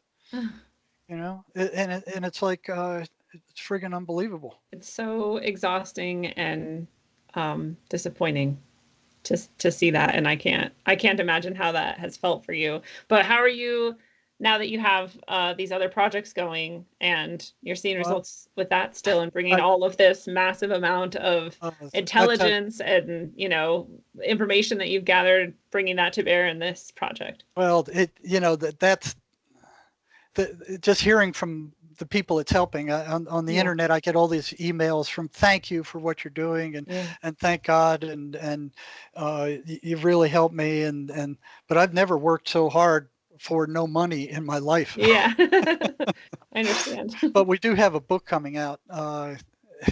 We've been working on it for a long time, and Sherry's my co-author, because she's been there. So we're blending her perspective with my perspective, with the perspective of Milton Van Dusen, who was a clinical psychologist who worked in California and had all these conversations with the voices that we've put in there, and also the works of Emanuel Swedenborg, a Christian mystic who knew about this stuff well before we did. So Van Dusen was a student of Swedenborg, and when he started reading Swedenborg, he said, hey, what he's saying matches perfectly with what my schizophrenics are telling me about the voices. So here's Van Dusen talking about evil spirits, and this is what they say, and this is how they act, and here's a clinical psychologist going, well, wait, there's no difference here. you know. And then when Yeah. things started getting, I mean, I haven't told you about some of the most intense experiences. Things got very intense. These things did not want this information out. Yes. And man, they they scared the hell out of me a number of times. Yeah. You know, the it first started coming on when I interfered with them enough to where prisoners started coming in and saying, "Listen, the voices are really getting pissed off with you. They're really getting pissed off with you. They don't like what you're doing. They're telling me not to come. They're telling me you're full of crap. They don't like what you're doing." Mm. And then one turns around shortly after that, and he turns around as he's leaving the office after a session. He says, "You realize what you're doing is dangerous, don't you?" I didn't think so. I thought these things were like ghosts and they were stuck in their heads. They couldn't come out. You know, I'm like, Yeah. yeah, it's your problem. They're stuck in you. I'm going to see what I can do to help you out, but they're in you. They ain't me. They're in you. But one thing I did notice, and I didn't know what caused it, is that after working with more than two of these guys at a time, I would come out completely drained. Mm. And I didn't know what was causing that because I wasn't aware of the energy drain Yeah. clearly at that time. Right. So I countered that by not scheduling more than one or two a day. Otherwise, I'd come out of there drained, and I had no idea why. But yeah, then the one comes up and says, "You realize what you're doing is dangerous," and I didn't. And the complaints kept coming. You know, they don't like what you're doing. They don't like what you're saying. They don't like you. They're telling me not to come. And then, That's how you know you're going the right way. well, you know, pretty strange for a hallucination is what I was Right. thinking. You know, what kind of hallucination doesn't like what I'm doing here? Right. And then one comes and he says, this is a guy I've been working with extensively. He said, the voices want to talk to you. And I'm like, they want to speak to me personally? That had never happened before. It Yeah. was always the patient would tell me what they were saying, and then Right. I would tell the patient to tell them to go stick their head in the lake or jump in a pond or, you know, eat crap or whatever. You know, so it was this Mhm. conversation through the patient. You know, they're telling me you're stupid and you're crazy and you're dumb and you know, and I'd say, well, tell them to go stick their head in the toilet and da da da da. And it was like, Mhm. I didn't know exactly what I was dealing with, but it didn't feel like a hallucination. Yeah. And I wasn't sure exactly what it was. I knew whatever it wasn't good. Mhm. Yeah. So then this happens, and I'm like, it took me back, and I'm like, okay, come on in, sit down, and closed the door and said, what do the voices have to say? And these words came out of his mouth. I got to drink water before I say this. Yikes. They're burned into my memory. His voice tone changed just a little bit, and the words that came out of his mouth were, "You have no right to interfere with our way of life." And I'm like, holy shit. Yeah. You know, our way of life. Our And way of and then the life. prisoner said, I didn't say that. Those weren't my words. They came Wow. from the voices. I didn't say that. And I'm like, whoa. Oh. You know, that blew me away. It was like, you know, I canceled appointments for the rest of the day and had to let that sink in. Mm. You know, and it was like, that was after all this other stuff, after seeing Yeah. all this other stuff that I've told you about. I was still in denial Wow. as to what these things really were. I didn't Well, want to because see you're this. coming from this trained history of a materialist and psychological, and that background, I'm sure, is hard to break through.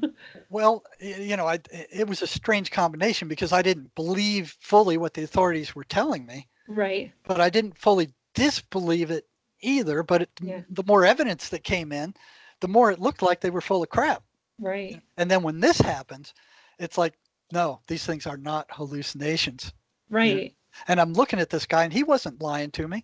See, to be a psych in a prison, you have a lot of power, Mm-hmm. you know, and to get prisoners who've already been deemed unstable and dangerous to talk to a member of the staff about this openly. kind of stuff Right. is extremely difficult. It Yeah. required, it was a strange balance of trust, Yes. and it was like walking on a razor because, I couldn't turn them in for everything their voices were telling them to do because then they'd be completely shut down. The word would get out all over the prison yard. You can't trust this guy with anything. Right. So I'd have to ask them, well, okay, I have to determine how much control they actually had and what the likelihood was that they would lose control.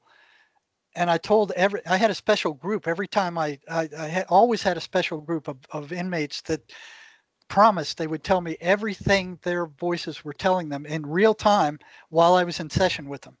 And I learned a tremendous amount from that. And they paid a big price because the voices would make them miserable. They would cause headaches. They would cause sweats. They would mentally torture them for telling me this information. And there were a lot of valiant patients who withstood that to give me this information. Yeah. So now on the other hand, if one of them did lose it, and I'd let him go and didn't turn him in and he hurt somebody, that would be my job. Right. So it was like walking on this razor's edge of having to determine what I had to, and I'd made it clear to them. I won't turn you in unless I determine you are a threat, a serious threat to either yourself or somebody else. Right. And that includes another inmate. So I'd warn them ahead of time. But at the same time, I'd say my office is always open to you no matter what's going on. You come and throw pebbles at my window, I'll look out and I'll get you in as soon as I can. Yeah. So to try to, if one was starting to lose it, I'd be able to pull him back and evaluate the situation. So it was, they had to trust me not to have them locked down and put on more meds. Right. And I had to trust them, to let you know if they're going to and go not off. to do anything bizarre, Right. So it was a very touchy balance. What a blessing for all of you, though, because they finally get to have someone who they can trust and who can actually help them, and you get to understand more deeply the nature of what's actually going on here. Well, I think this training went back, again, to my childhood. There was this distrust of authority, but also with my dad. He was fairly abusive, and being a little kid, I couldn't stand up to him physically. Right. But what I did learn to do to fight back was to drive him to the very edge, edge of blowing up and then backing off. Yeah. And there were many times where I went over and missed the signals and got the shit kicked out of me. That came in so useful in working with these guys. That makes because sense. You have a psychotic, a criminally insane inmate in front of you. And it's like, how much can I push this guy? And how much information can I get out of him before he starts coming unraveled? Yeah. And that training was invaluable because ultra fine perception. Ultra fine. How far? Just how right to the very edge can I push these guys to get information out of them? And that worked very well clinically too, because I could write a report and say, "This is how far gone this guy is. Something needs to be done." Yeah. And I could spot this stuff much quicker than anybody else. Yeah. So I wasn't very popular with the chief psychologist who was trying to save medications. Good though. I mean, this is something that I noticed that I feel like is a pattern with a lot of people who are kind of seeing evil in the world and doing a lot of good in the world, is that they themselves have spent time in evil somehow, right? Like being abused in some way, or like Sherry, your partner was, actually experiencing these attacks directly, and that is an even more powerful force of good then, because you actually know. It's not theoretical, and it's not something you're guessing about. You've experienced it. Once you experience it, it's real. Right. And there's a number of psychiatrists in the world that could ever come and tell me that these were hallucinations. Right.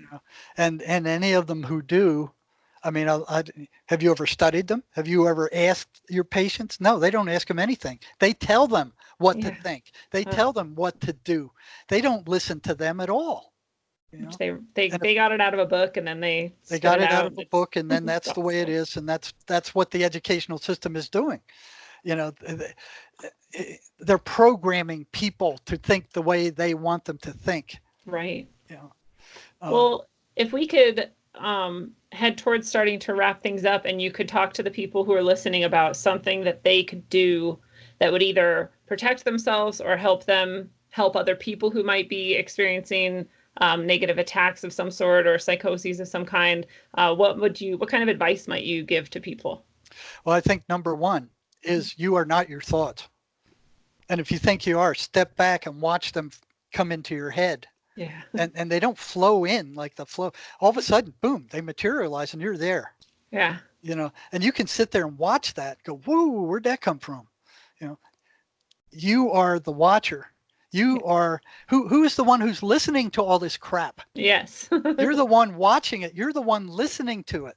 Yeah. But you are not it. You are not your thoughts. The second thing would be every negative thought that comes into your mind about yourself or somebody else is put there by these entities. Yes. Every Amen. single one. Yeah. So if you call that and go, that's bullcrap, that's a lie, throw it out there.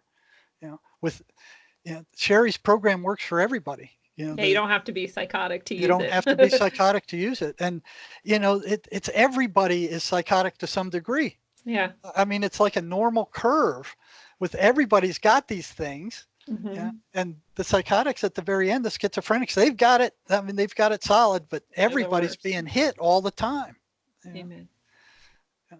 And, you know, get on a positive spiritual path and stay there. Yeah. You know? I love it. Don't get sucked into the materialism of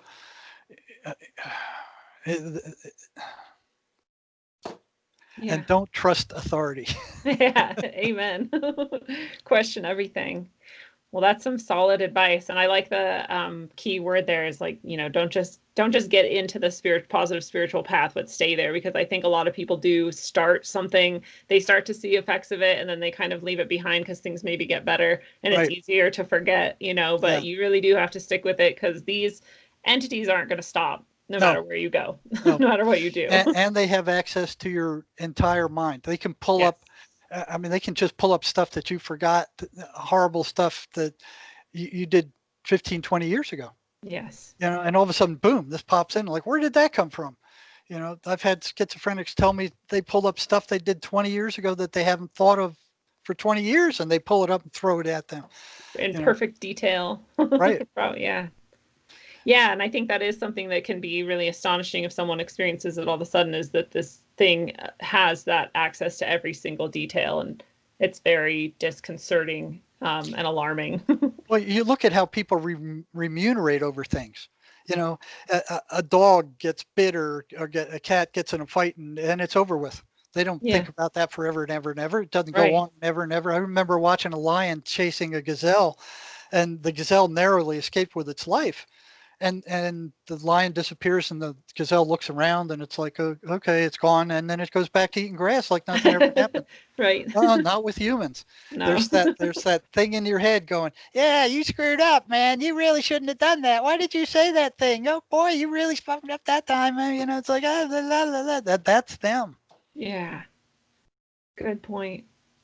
Well, this is also something that I want people to be able to learn more about and find more information and follow what you're doing. And I want to know more about the book that's coming out. So where can we find more of you, and what do you have coming up, and how do we stay connected with that? You know what? I should have been better prepared for this. I know I had your site that I had found. Yeah, there's some I remember. I mean, I had them all written down somewhere. I got to get organized. Sherry's always on me for being so friggin' disorganized. Hey, you're more organized than many people, so. Well, I don't know about Not that. so bad.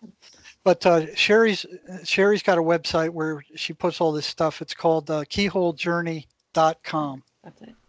All right, and I'll tell you what, I'll look this stuff up and I'll send it to you via email. Yeah, and I can put it in the notes. You can put it in there, but they need to go to the paranormal section. Okay. And then to the other thing. But yeah, I'll look that stuff up. I got it somewhere here. Okay. It's keyholejourney.com. And then do you have a YouTube? Yeah, I do, but I haven't looked at it forever. It's I'll send you that too. Okay, I'll put I that in need the to notes get too. on there because I haven't answered anything from that. I got Facebook. I got that. There's And so I much to actually try to keep saw up this. with. I actually saw this list not long ago. I mean, it was Yeah, like this afternoon while I was trying to get organized. right.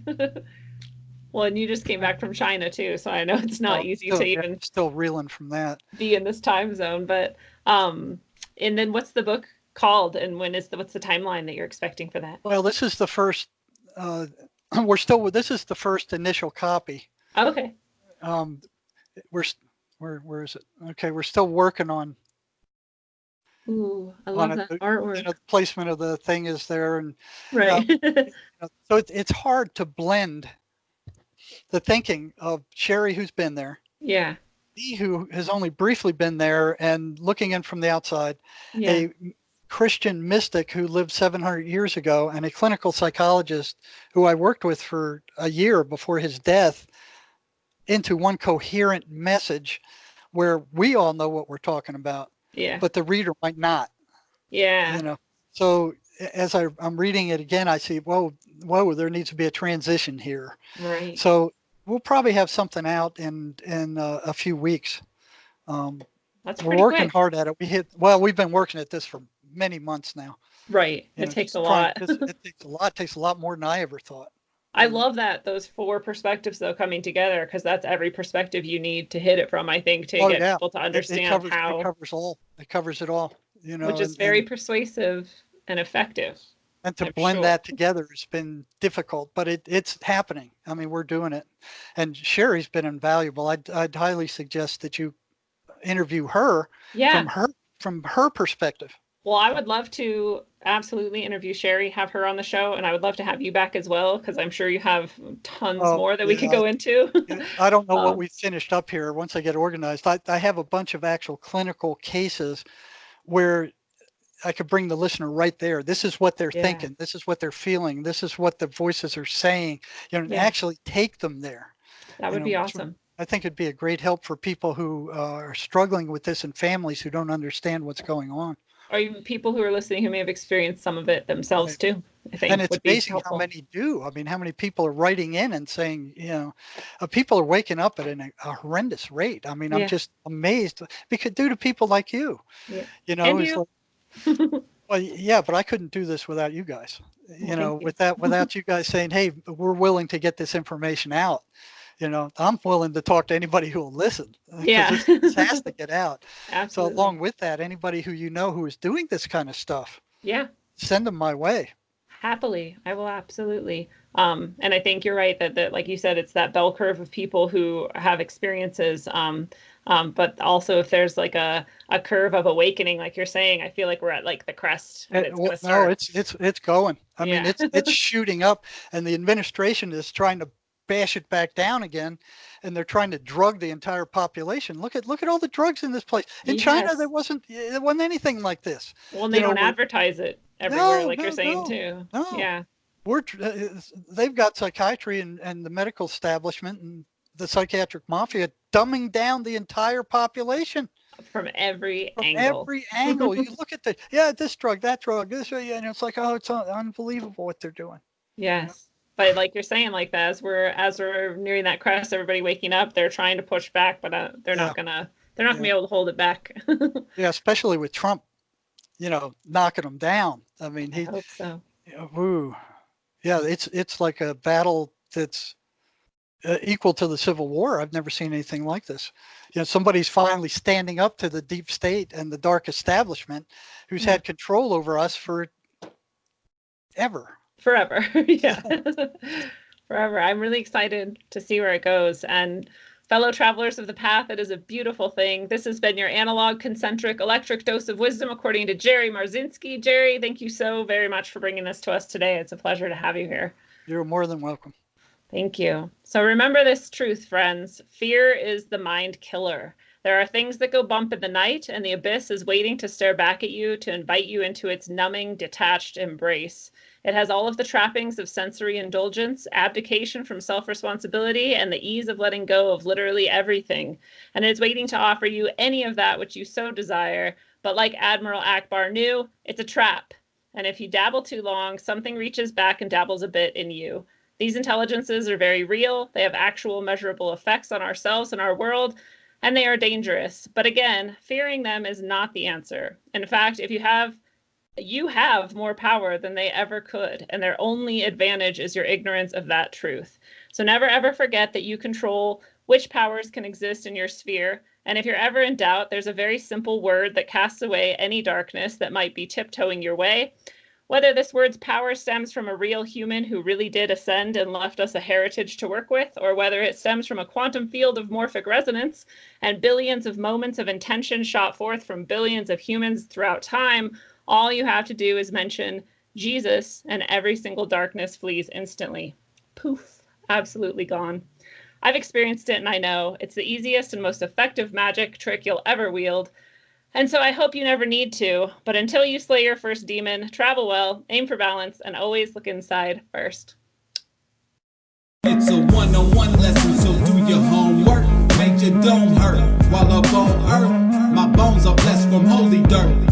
Vibes manifested to words that told me search for verbs and adjectives to describe birth.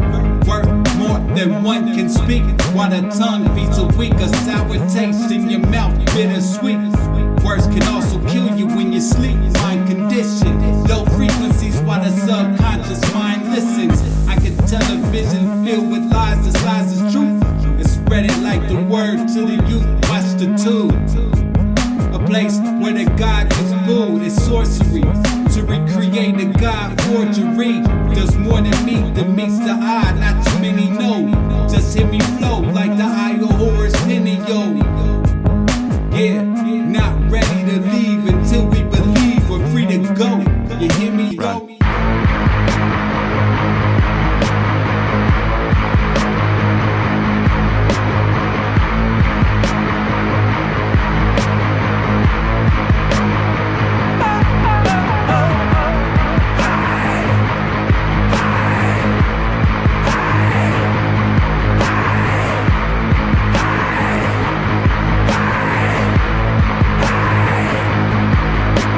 Sculpted from the ether, the material will eat ya. Stuck on this plane, lanes use jet fuel to greet ya. The dimensional three ain't beating me on top of the fourth. Didn't climb Jacob's ladder to squab with a sword. Forged with Yggdrasil, branch down, try quiet your lamps now. Ascension past the matter, let they slam out they damn mouths. We ain't on land now, but they over understand. Sacrificing wisdom, hoarding dumber, kosher, wicked hands. Putting faith in worthless worship of the mortals. Artificial portals, mass ingestion of the black goo, bioengineered morsels. Conversing with machine elves, bypassing maggots. They stuck on Android screens now. I'm scrolling emerald tablets. Moloch living lavish, off the backs of the savage. Them clasp hands at the Sabbath. Smack of energy damage, they done twisted the tongues. With nanotech in the lungs, the awakening's begun. All they really can do is fucking run.